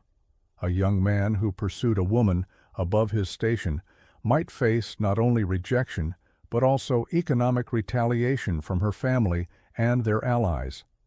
The seasonal rhythms of medieval life also imposed constraints on romance that are difficult for modern people to understand. Agricultural societies lived according to the demands of planting and harvest. With little time for leisure or courtship during the busiest periods of the year, young people might meet during religious festivals or market days. But these brief encounters had to sustain relationships through long periods of separation and hard work. The harsh realities of medieval hygiene and medical care meant that even the most passionate lovers had to contend with physical conditions that would challenge any romantic relationship. Without effective treatments for dental problems, skin diseases, or infectious conditions, physical attraction was often fleeting. The romantic ideal of beauty was constantly undermined by the practical realities of bodies that aged quickly and suffered from conditions that modern medicine treats routinely. Yet despite all these obstacles and dangers, love persisted in the medieval world with a tenacity that speaks to the fundamental human need for connection and intimacy. The very fact that romantic literature flourished during this period, that love songs were composed and sung despite the risks, that young people continue to fall in love despite the odds stacked against them, testifies to the power of human emotion to transcend even the most oppressive circumstances. The medieval lovers who dared to follow their hearts in the face of such overwhelming opposition were perhaps braver than any knight who ever rode into battle, for they fought against not just individual enemies, but against the entire structure of their society and the very conception of what it meant to be human in their time. Looking at your script summary and the reference materials, I'll continue from where Part 7 left off, focusing on the supernatural beliefs and witchcraft fears that plagued medieval romantic relationships. Here's Part 8. But perhaps no aspect of medieval romance was more terrifying than the pervasive belief that love itself could be the work of dark magic. In a world where the supernatural lurked behind every shadow, where devils whispered temptations and witches brewed potions in moonlit forests, the very act of falling in love was viewed with deep suspicion and fear. The medieval mind saw enchantment everywhere, especially in matters of the heart. When a nobleman suddenly became infatuated with a serving girl, or when a merchant's wife abandoned her family for a wandering minstrel, the explanation was clear to all who witnessed it. Witchcraft was at work. Love potions, enchanted amulets, and demonic pacts were believed to be the true causes of romantic passion, not the natural stirrings of the human heart. Women bore the brunt of these accusations. Any woman who possessed unusual beauty, healing knowledge, or simply the misfortune to inspire intense desire was at risk of being branded a witch. Even peasants whispered prayers over their children's cradles, begging God to protect them from the evil eye of jealous neighbors who might curse them to lives of loneliness or destructive passion. This paranoia created a culture where genuine affection was constantly questioned and analyzed for signs of supernatural influence. Was a sudden attraction natural, or the result of a love filter slipped into wine? Did a woman's beauty come from God, or from a pact with Satan? These questions tormented medieval minds, turning what should have been joyful experiences into sources of terror and suspicion. The Church actively encouraged these fears, teaching that excessive passion was inherently sinful and likely demonic in origin. Priests warned their congregations that Satan used beautiful women as his primary weapons against righteous men. That lust was the devil's favorite tool for claiming souls. Love that burned too brightly, that defied social conventions or family arrangements, was automatically suspect. Medical texts of the era, influenced by both classical learning and Christian theology, described romantic love as a form of madness, a disease that clouded judgment and led to spiritual ruin. Physicians prescribed bloodletting, fasting, and prayer to cure those afflicted with what they termed amore hero, the sickness of excessive love. The symptoms they described, sleeplessness, loss of appetite, obsessive thoughts, were indeed real. But their understanding of the cause was filtered through a worldview that saw demonic influence in every strong emotion. This medicalization of love served to further stigmatize romantic passion, particularly for women. A woman who displayed too much desire, who seemed to enjoy physical intimacy, or who actively pursued a romantic relationship, was likely to be diagnosed as either possessed by demons or practicing witchcraft herself. The very qualities that made someone attractive, intelligence, independence, a way with herbs or animals, were precisely the traits that medieval society associated with supernatural malevolence. Consider the tragic tale of Marguerite de Poré, a French mystic and author who lived in the late 13th century. Marguerite wrote passionate spiritual texts about divine love, describing her soul's union with God in language so fervent and sensual that it scandalized the church authorities. Her crime was not heresy in the traditional sense, but rather the dangerous act of a woman speaking openly about love, even divine love, with too much knowledge and too much passion. The Inquisition declared her a heretic, demanding she recant her writings and submit to male religious authority. When Marguerite refused to be silenced, refusing to acknowledge that her understanding of divine love was somehow corrupted or demonic, she was burned at the stake in Paris in 1310. Her books were ordered destroyed, though copies survived in secret, passed down by those who recognized the genuine spirituality in her words, rather than the supposed witchcraft her persecutors claimed to see. But Margaret's fate was far from unique. Across medieval Europe, women who dared to speak of love, to practice healing arts, or to live independently faced similar accusations. The very act of inspiring desire in men was often seen as evidence of supernatural manipulation. If a married man abandoned his wife for another woman, the blame fell not on the man's choices, but on the supposed sorceress who had snared him with her dark arts. The fear of love magic permeated every level of society. Noble families hired priests to bless their marriages and ward off enchantments. Merchants carried protective charms to guard against the seductive spells of foreign women in distant ports. The cure often involved exorcism, public penance, or in extreme cases, accusations of heresy that could lead to execution. The fear of love magic also created a thriving underground economy of supposed protection and counterspells. Wise women, despite the risks they faced, sold charms and potions to ward off unwanted romantic attention or to break perceived enchantments. Priests offered special masses and blessings for those who believed themselves bewitched by love. Ironically, the very people society turned to for protection from love magic were often the same individuals who would later be accused of practicing it. Young people growing up in this atmosphere learned to fear their own emotions.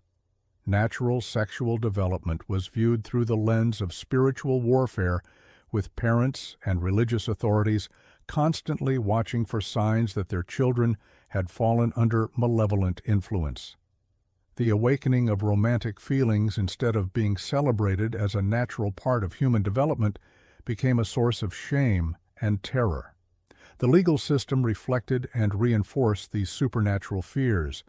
Courts regularly heard cases involving accusations of love magic, with testimony often consisting of nothing more than the claim that someone had fallen in love inappropriately.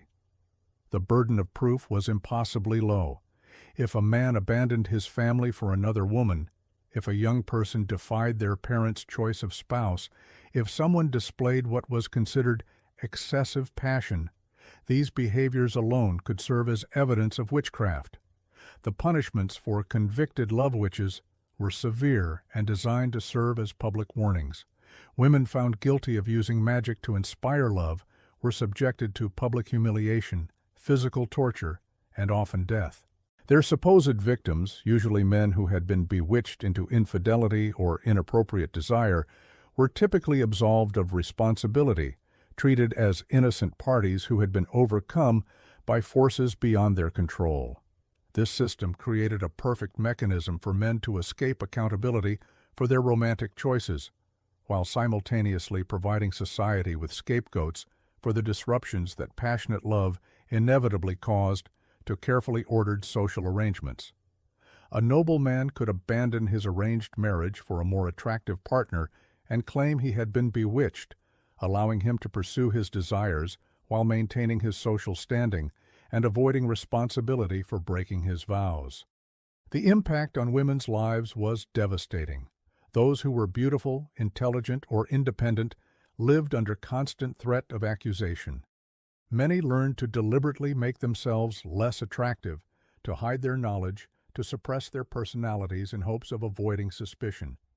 Others retreated into religious life, seeking protection within convent walls, where their rejection of romantic love could be seen as holy rather than suspicious. But perhaps most tragically, these beliefs poisoned the very experience of love itself. In a world where passionate affection was viewed as evidence of demonic influence, where strong attraction was seen as proof of supernatural manipulation, genuine romantic connection became nearly impossible. Couples who might have found joy and fulfillment in each other's company instead lived in constant fear that their feelings were either sinful or artificial, the product of dark magic rather than natural human emotion. The psychological damage was immense. People learned to distrust their own hearts, to view their deepest emotions as potentially evil or false. The spontaneous joy of new love, the comfort of long partnership, the excitement of mutual attraction, all were tainted by the constant worry that these feelings might be the devil's work. Love, which should have been a source of happiness and connection, became instead a minefield of spiritual danger and social suspicion. Even successful relationships were shadowed by these fears. Couples who genuinely cared for each other had to constantly prove that their affection was natural and godly, rather than the result of enchantment. They were expected to demonstrate appropriate restraint, to show that their love served God and society rather than selfish passion. The simple act of enjoying one's spouse too much could raise suspicions about the supernatural nature of the relationship. This created a culture where emotional authenticity was not just discouraged, but actively dangerous. People learned to perform the approved forms of affection while hiding their true feelings, leading to relationships built on fear and pretense rather than genuine connection. The very foundation of romantic love, the honest expression of attraction and care, was undermined by the constant threat of supernatural accusation.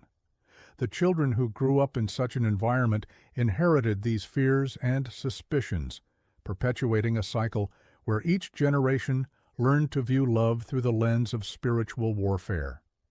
Young people received their first lessons about romance, not through gentle guidance about healthy relationships, but through warnings about the demonic dangers of passion and the need to constantly guard against supernatural seduction. As we delve deeper into the medieval approach to courtship and marriage, we see how these supernatural fears shaped every aspect of romantic life, creating systems of surveillance and control that made genuine love not just difficult, but genuinely dangerous. The next phase of our exploration will reveal how these beliefs translated into the practical realities of medieval courtship, where young people attempting to find love faced not only social obstacles, but the very real threat of accusation, persecution, and death. In this world where love itself was suspect, where passion was proof of corruption, and where women who inspired desire faced accusations of witchcraft, the simple human need for connection and affection became a perilous journey through supernatural terrors and social condemnation. It was a system that served power and control far better than it served the human heart, creating a medieval romance that was indeed a nightmare of fear, suspicion, and tragic loss. Part 9. The Superstitious Terror of Medieval Romance. The suffocating grip of superstition cast an even darker shadow over medieval romance than the physical and social constraints we've already explored.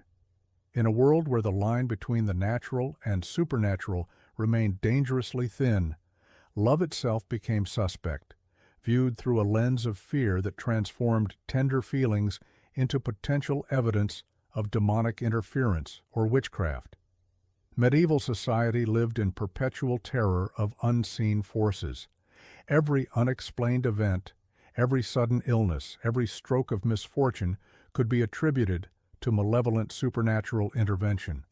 And nowhere was this paranoia more destructive than in matters of the heart. Love, with its mysterious power to transform behavior and inspire seemingly irrational actions, appeared to medieval minds as a force that could only be explained through supernatural means. Consider the plight of Helena, a young merchant's daughter in 14th century France, when she began displaying the telltale signs of romantic infatuation, gazing drayly into the distance, losing her appetite, and speaking in passionate whispers about the blacksmith's apprentice. Her family didn't see the natural bloom of young love.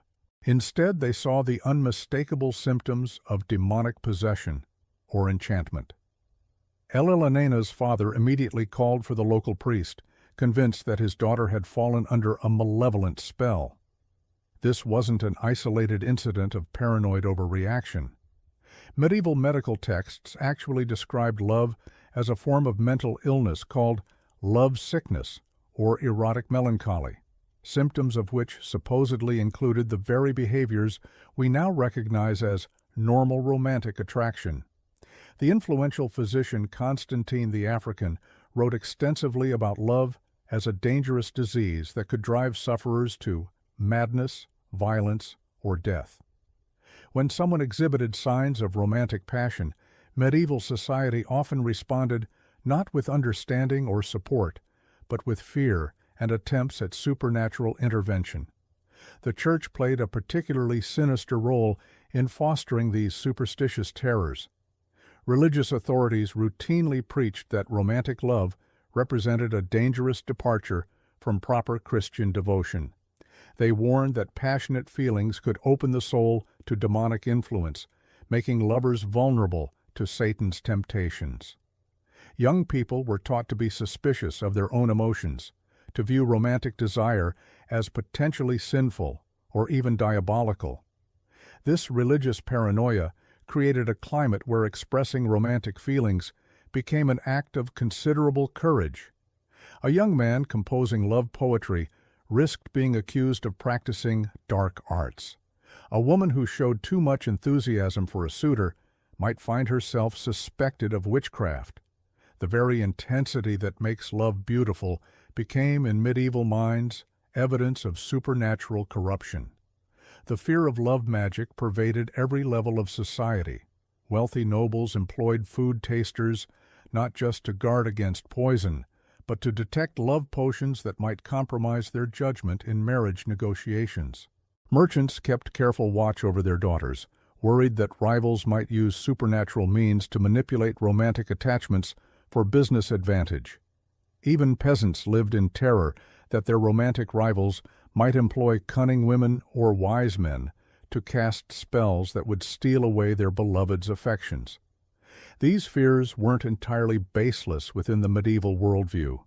A thriving underground economy existed around love magic, with cunning folk, hedge witches, and folk healers offering potions, charms, and spells designed to kindle, enhance, or destroy romantic feelings.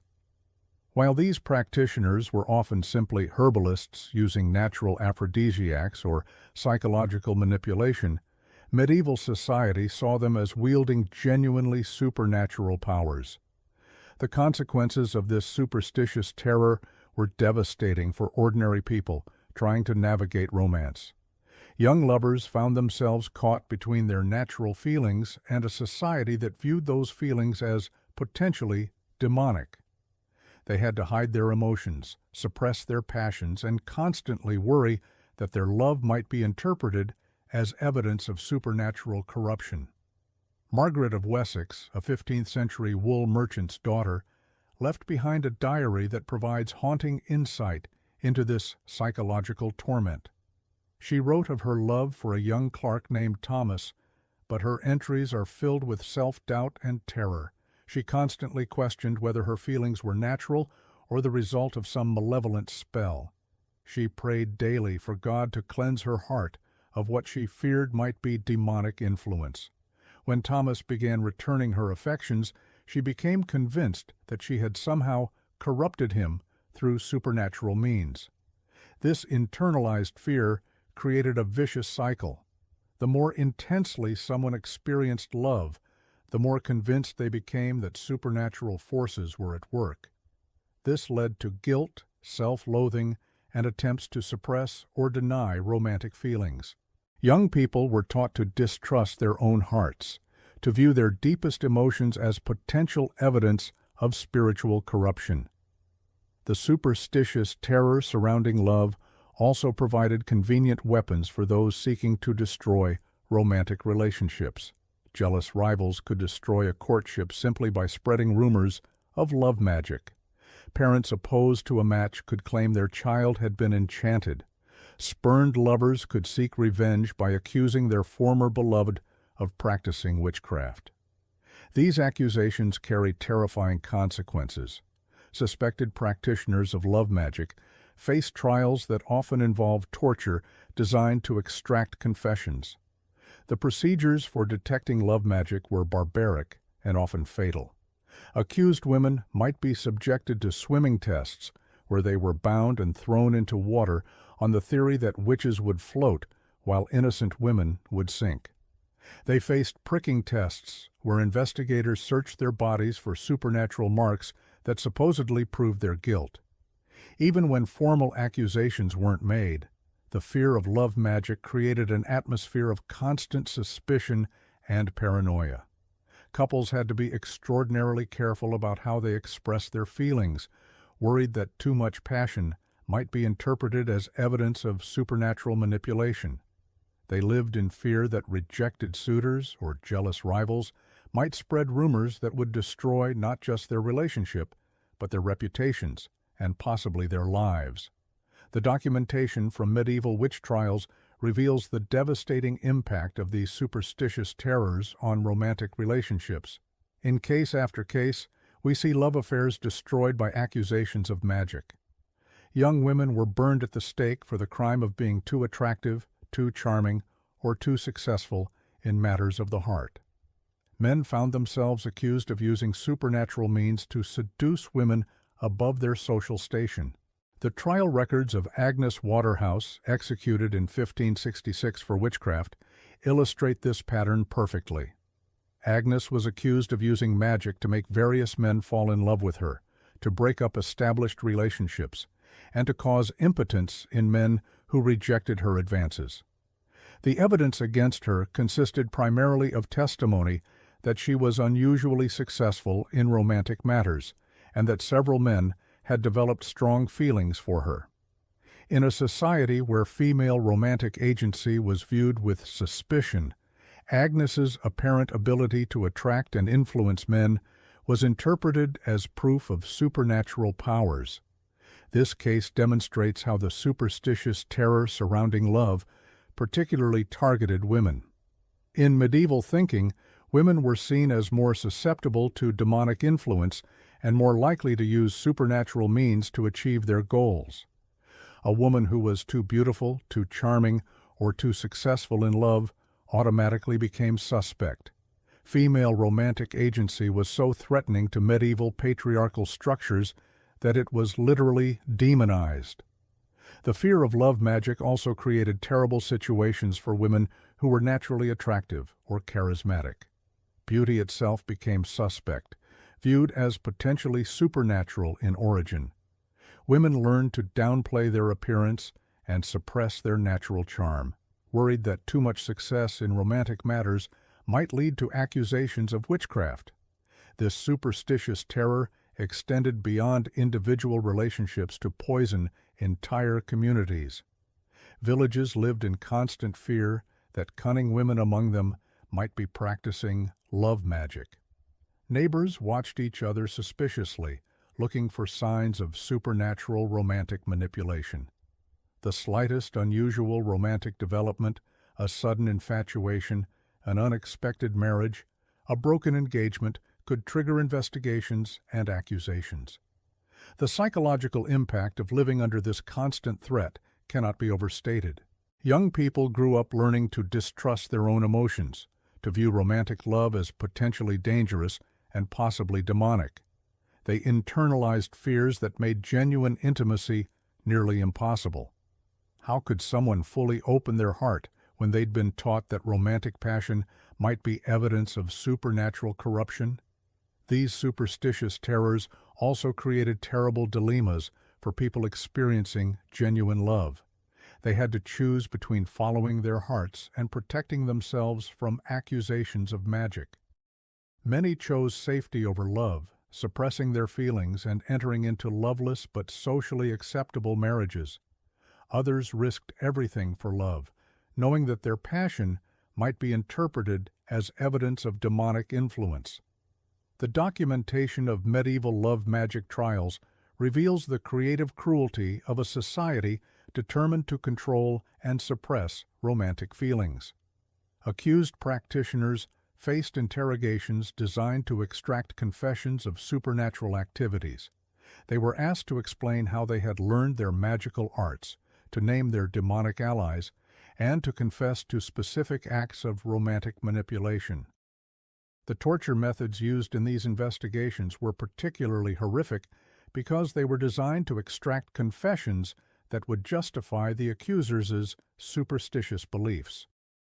Women were subjected to sleep deprivation, physical torture, and psychological manipulation until they would confess to anything. The resulting testimonies extracted under extreme duress were then used as evidence that love magic was real and widespread. These forced confessions created a self-perpetuating cycle of terror. Each tortured confession provided evidence that supported society's superstitious beliefs about love magic. This evidence was then used to justify more investigations, more tortures, and more executions. The documentation from these trials was circulated widely, spreading paranoia and providing templates for future accusations. The superstitious terror surrounding medieval romance reached its peak during the great witch hunts of the 15th through 17th centuries. During this period, thousands of people, mostly women, were executed for practicing magic, and a significant proportion of these cases involved accusations of love magic. The famous Malleus Maleficarum, the handbook for witch hunters, published in 1487, devoted extensive sections to detecting and prosecuting love magic. This systematic persecution created a climate where romantic love became literally life-threatening. Young people learned that expressing passion too openly or successfully attracting romantic partners could lead to accusations of witchcraft. They lived in constant fear that their natural emotions might be interpreted as evidence of supernatural corruption. The economic dimension of these superstitious terrors added another layer of horror to medieval romance. Accusations of love magic became tools for economic warfare. Successful merchants might find their daughters accused of using supernatural charms to attract wealthy suitors. Prosperous widows who remarried could face claims that they had enchanted their new husbands. Even peasant women who managed to marry above their station risked accusations that they had used magic to seduce their husbands. These economic motivations meant that accusations of love magic often targeted the most vulnerable members of society. Poor women who had somehow achieved romantic success found themselves particularly suspect. Their inability to afford legal representation or social protection made them easy targets for accusations that could result in property confiscation, exile, or death. The intersection of superstitious terror with medieval romance also reveals the deep-seated fear of female sexuality that permeated medieval society. Women who displayed sexual agency or romantic initiative were automatically suspect. They were seen as potentially using supernatural means to overcome the natural male dominance that medieval society considered proper. This fear of female romantic agency led to the development of elaborate tests and procedures designed to detect supernatural influence in romantic relationships. Church authorities developed questionnaires to determine whether romantic feelings were natural or magically induced. They looked for signs like sudden onset of passion, intensity of feeling, or romantic success that exceeded what they considered natural for a person's social status or physical attractiveness. The documentation from medieval communities reveals how these superstitious terrors poisoned relationships between neighbors, friends, and family members. People learned to be suspicious of each other's romantic successes. They watched for signs that others might be using supernatural means to achieve romantic goals. Community gatherings became opportunities for surveillance and suspicion rather than celebration and connection. The psychological warfare inherent in these superstitious systems was particularly cruel. Accused individuals faced not just legal consequences, but complete social isolation. Their friends and family members, terrified of being associated with suspected practitioners of magic, would abandon them. Even those who escaped formal prosecution often found their lives destroyed by suspicion and social ostracism. The religious dimensions of medieval superstitious terror created additional layers of psychological torment for people experiencing romantic love.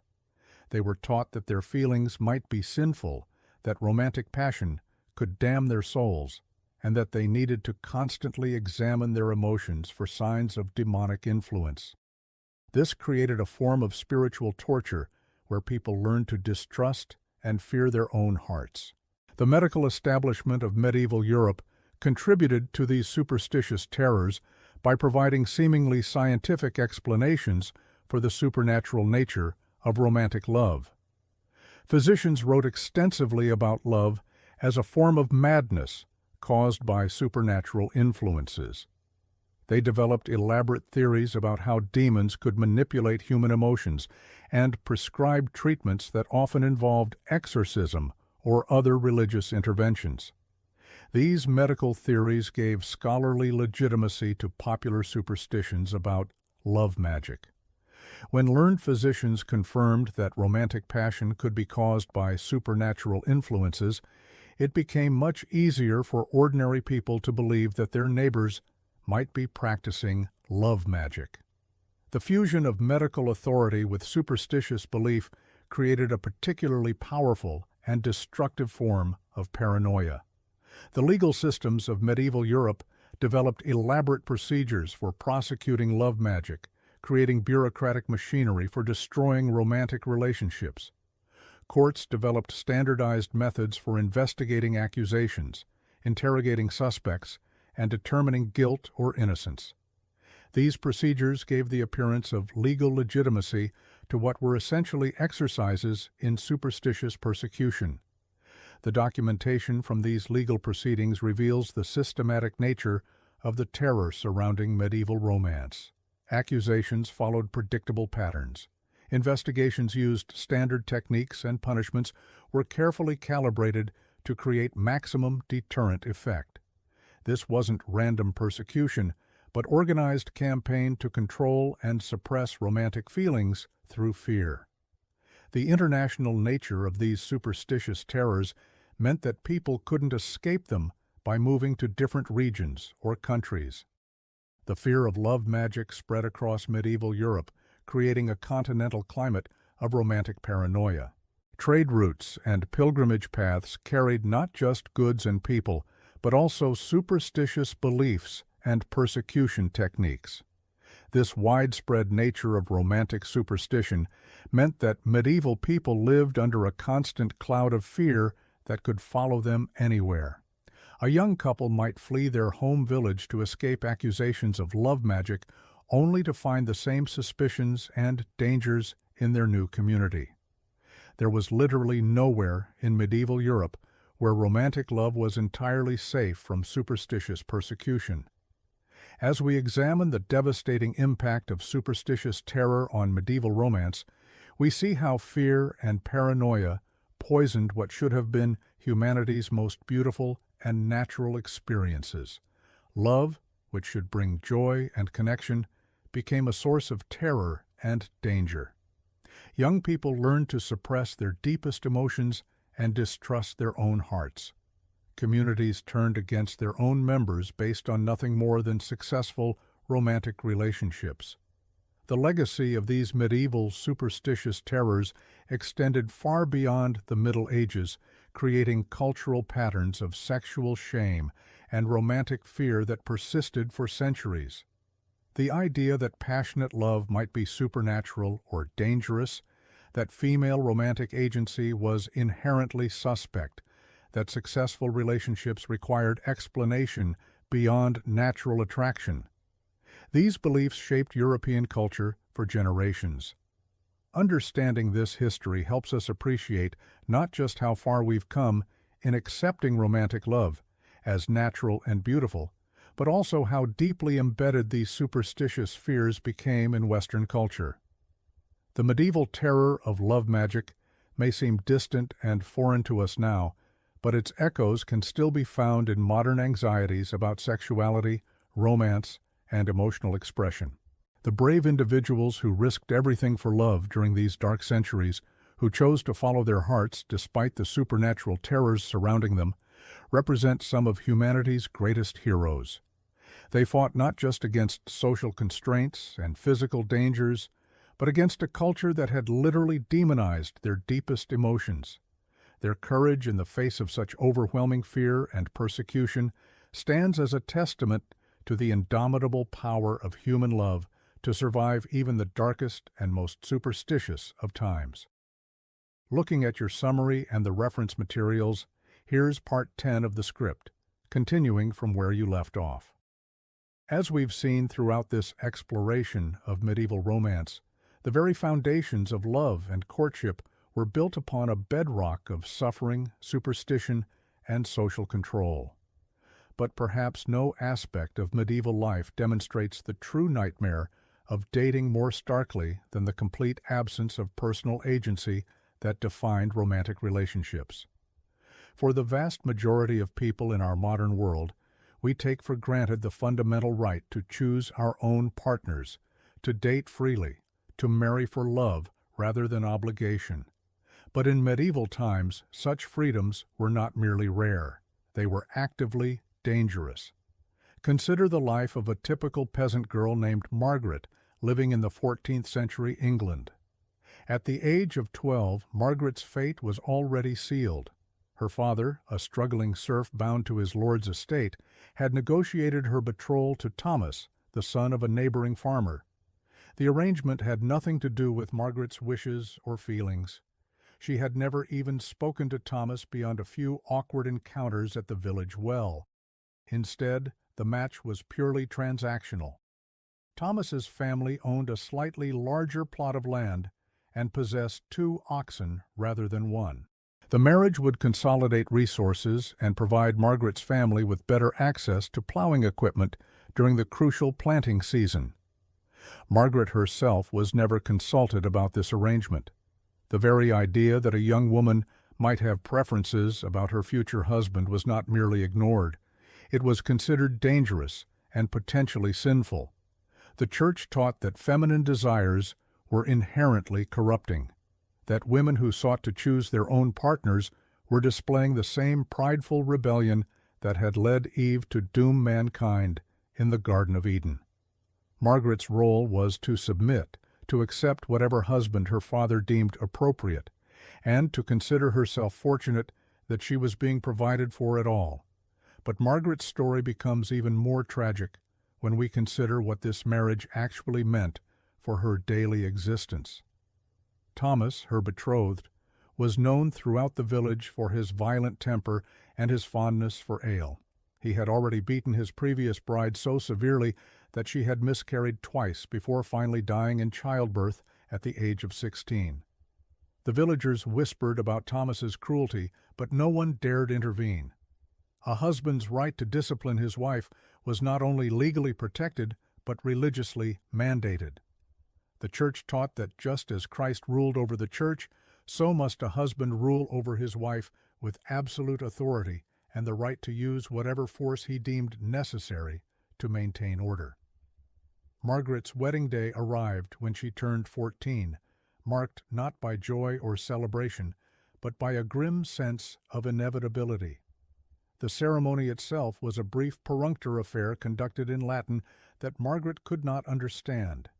She stood beside Thomas, her hands trembling, not with excitement but with terror, as the priest intoned the words that would legally transfer ownership of her body and soul from her father to this virtual stranger. When the priest asked if she took Thomas as her husband, Margaret's whispered yes was barely audible. It was not consent in any meaningful sense. It was capitulation to a system that offered her no alternative. The wedding feast that followed was modest but revealing. Margaret sat silent and pale, while the men of both families drank heavily and joked crudely about the consummation to come. Her new mother-in-law regaled the gathering with detailed advice about wheelie submission, while her own mother wept quietly into her ale. No one asked Margaret how she felt about any of this. Her emotions were irrelevant. She was now property to be used and disposed of as her husband saw fit. This complete absence of romantic agency extended far beyond the peasant class. Even among the nobility, where marriages were arranged to secure political alliances and consolidate power, the personal desires of the individuals involved were considered secondary at best. Princess Isabella of France was betrothed to the future King Edward II of England when she was only 6 years old. She would not meet her husband until their wedding day, 12 years later. And by then, both of their fates were already sealed by treaties and political necessities far beyond their control. The marriage between Isabella and Edward proved to be a disaster on every conceivable level. Edward showed little interest in his wife, preferring the company of his male favorites, who wielded enormous influence over the kingdom. Isabella found herself trapped in a loveless marriage to a weak and ineffectual king who seemed to care more about his companions than about ruling his realm or honoring his wife. But despite her royal status, Isabella had no legal recourse. She could not divorce Edward, could not leave him, could not even publicly criticize him without risking charges of treason. She was bound to him until death, regardless of how miserable that binding made her life. For both Margaret the peasant and Isabella the princess, the medieval concept of marriage was fundamentally about ownership and control rather than love or companionship. A wife was expected to surrender not only her body, but her very identity to her husband. She took his name, moved to his household, and became legally invisible in most matters. Her property became his property, her debts became his debts, and her children belonged to him absolutely. If she dared to resist this arrangement, if she showed any sign of independence or defiance, she could be beaten, imprisoned, or even killed with legal impunity. This system of romantic oppression was reinforced at every level of medieval society. The Church preached that welly submission was a sacred duty, that women who sought independence were following the path of Eve toward damnation. The legal system codified male dominance, making it virtually impossible for women to own property, enter contracts, or make decisions about their own lives. Even the medical establishment taught that women were fundamentally inferior creatures, possessed of wandering wombs that made them emotionally unstable and intellectually deficient. But perhaps most insidiously, this system was enforced through the constant threat of social ostracism and economic ruin. A woman who refused to marry, who left an abusive husband, or who dared to express romantic preferences that conflicted with her family's wishes would find herself cast out from the only social networks that could provide her with protection and support. In a world where women had almost no legal rights and few economic opportunities, such isolation was often tantamount to a death sentence. The few women who did manage to resist this system paid an enormous price for their defiance. Take the case of Margery Kemper, a 14th-century Englishwoman who experienced religious visions and felt called to a life of spiritual devotion. Despite being married with 14 children, Margery eventually convinced her husband to take a vow of chastity so that she could dedicate herself fully to her religious calling. But this decision made her a target of suspicion and harassment throughout her community. She was accused of heresy, threatened with burning at the stake, and constantly criticized for abandoning her proper role as a wife and mother. Even her own family sometimes turned against her, viewing her spiritual visions as evidence of madness or demonic possession. The story of medieval romance, then, is ultimately a story about the complete absence of choice, agency, and personal freedom in matters of the heart. It was a system designed not to promote love or happiness, but to maintain social order and consolidate power. Young people were treated as pawns in elaborate games of politics and economics, their personal desires and emotional needs considered irrelevant distractions from the serious business of securing alliances and transferring wealth. This systematic denial of romantic agency had profound psychological consequences for the people trapped within it. Chronicles from the period are filled with accounts of deep depression, suicidal despair, and violent outbursts among both men and women, forced into unwanted marriages. Many people simply retreated into themselves, accepting their fate with a kind of numb resignation that allowed them to survive, but hardly to thrive. Others channeled their frustration into religious extremism, flagellant movements, or other forms of self-destructive behavior that at least gave them some sense of control over their own suffering. The medieval concept of courtly love, which we explored earlier, can be understood partly as a response to this crushing absence of romantic freedom by celebrating impossible, unconsummated passion between knights and married ladies. Courtly love provided a fantasy escape from the brutal realities of actual medieval marriage. It allowed people to imagine what love might feel like if it were based on choice, mutual attraction, and emotional connection, rather than economic necessity and social obligation. But even this fantasy was tinged with tragedy and doom, reflecting the deep understanding that true romantic freedom was simply impossible within the constraints of medieval society. As we reach the end of our exploration into why dating was a nightmare in medieval times, we must confront the sobering reality that for most people living in that era, what we would recognize as dating simply did not exist. There was no period of courtship where young people could get to know each other, discover compatibility, or develop genuine affection. There were no opportunities for private conversation, shared activities, or the gradual building of emotional intimacy that we consider essential to healthy romantic relationships. Instead, there was only the grim machinery of social control, grinding forward with inexorable efficiency to sort people into predetermined roles and relationships that serve the needs of the powerful while crushing the spirits of everyone else. Love, when it existed at all, was something that might develop after marriage if couples were extraordinarily fortunate. But it was never the foundation upon which relationships were built, and it was certainly never considered a sufficient reason to challenge the established order. In our modern world, for all its flaws and complications, we have at least established the principle that people should have the right to choose their own romantic partners, to marry for love rather than obligation, and to leave relationships that make them miserable.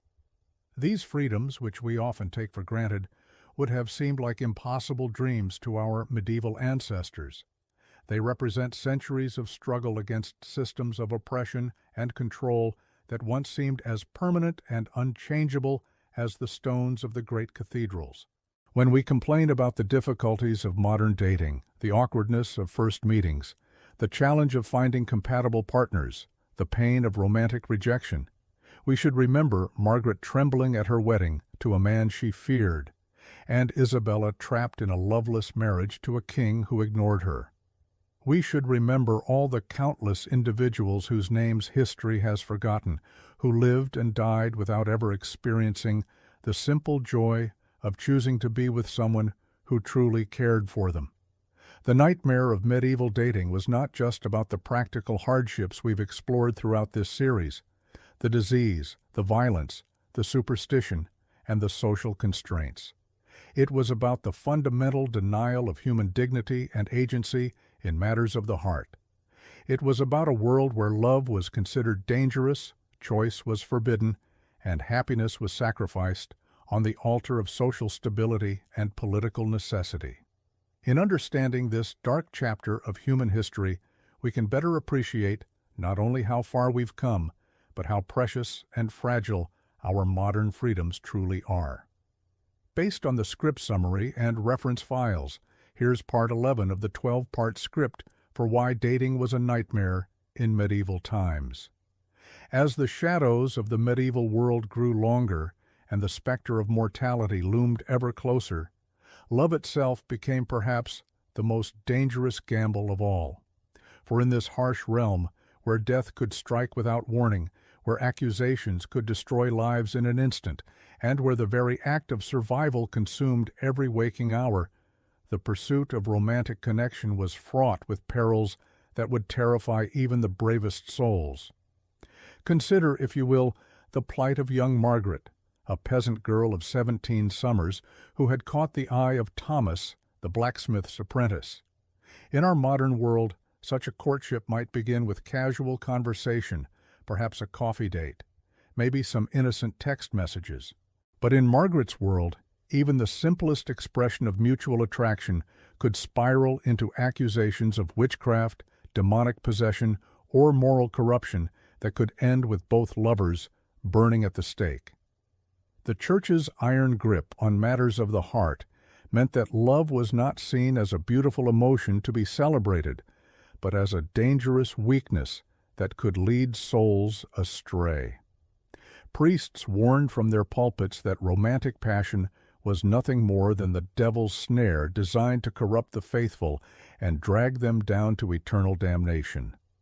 Young people were taught that physical desire was inherently sinful, that even thinking about someone in a romantic way could condemn their immortal souls. For women especially, the expression of any romantic feeling was walking a tightrope over an abyss of social destruction. If a young woman showed too much interest in a man, she might be labeled a temptress or seductress. If she seemed too knowledgeable about matters of love or attraction, whispers would begin that she must be practicing love magic or consorting with supernatural forces.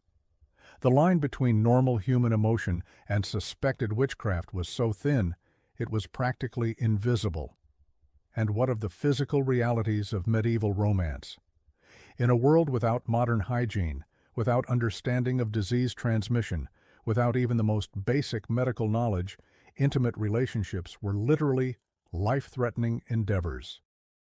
Sexually transmitted diseases ran rampant through medieval populations, often leading to painful, lingering deaths that were seen as divine punishment for moral transgression. Women faced the constant terror of pregnancy. In an age when childbirth was essentially a coin flip between life and death, the very concept of consent, which we consider fundamental to healthy relationships today, barely existed in medieval legal or social frameworks.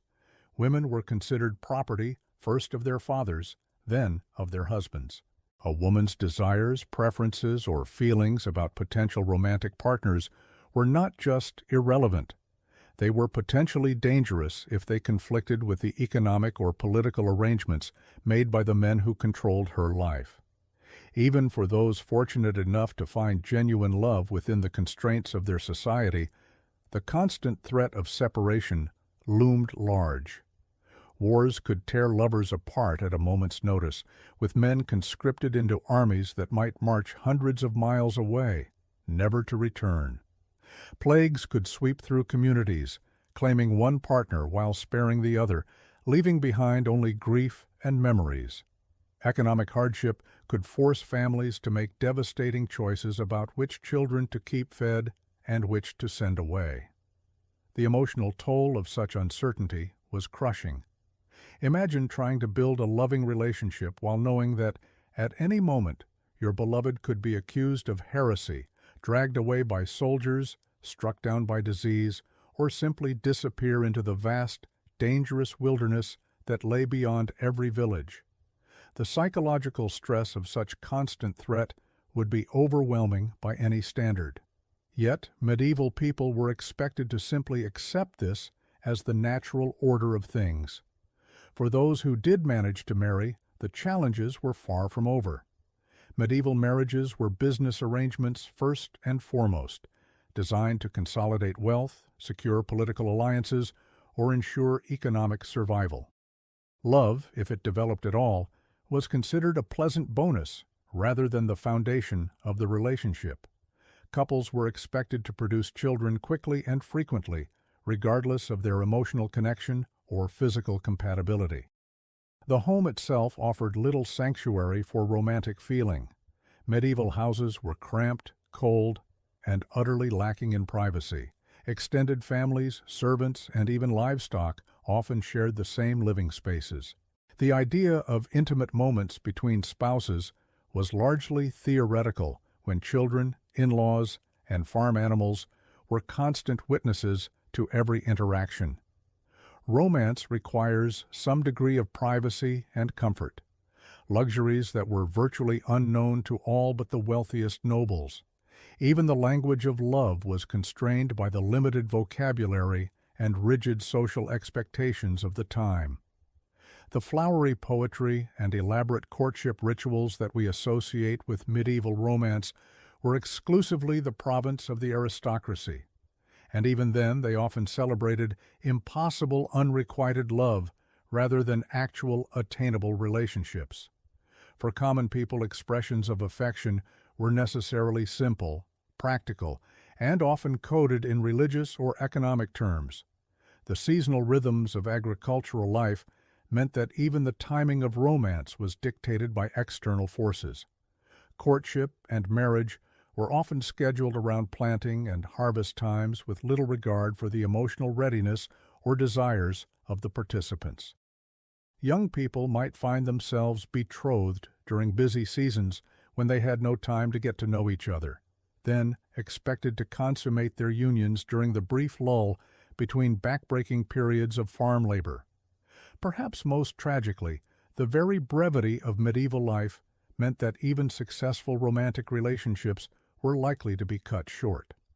With average lifespans hovering around 30 to 40 years, and with disease, accident, and violence claiming lives with shocking regularity, couples who managed to find genuine love and happiness together rarely had more than a decade or two to enjoy it. The constant awareness of mortality cast a shadow over every moment of joy, every tender gesture, every quiet evening spent together. The psychological impact of living under such conditions cannot be overstated. Modern research has shown us how crucial emotional security and stable relationships are to human mental health and well-being. Medieval people denied these fundamental needs by the harsh realities of their world, often developed what we might now recognize as symptoms of chronic stress, depression, and anxiety. Yet they had no framework for understanding these feelings, no therapeutic interventions, no social support systems designed to help them cope with the emotional devastation of their circumstances.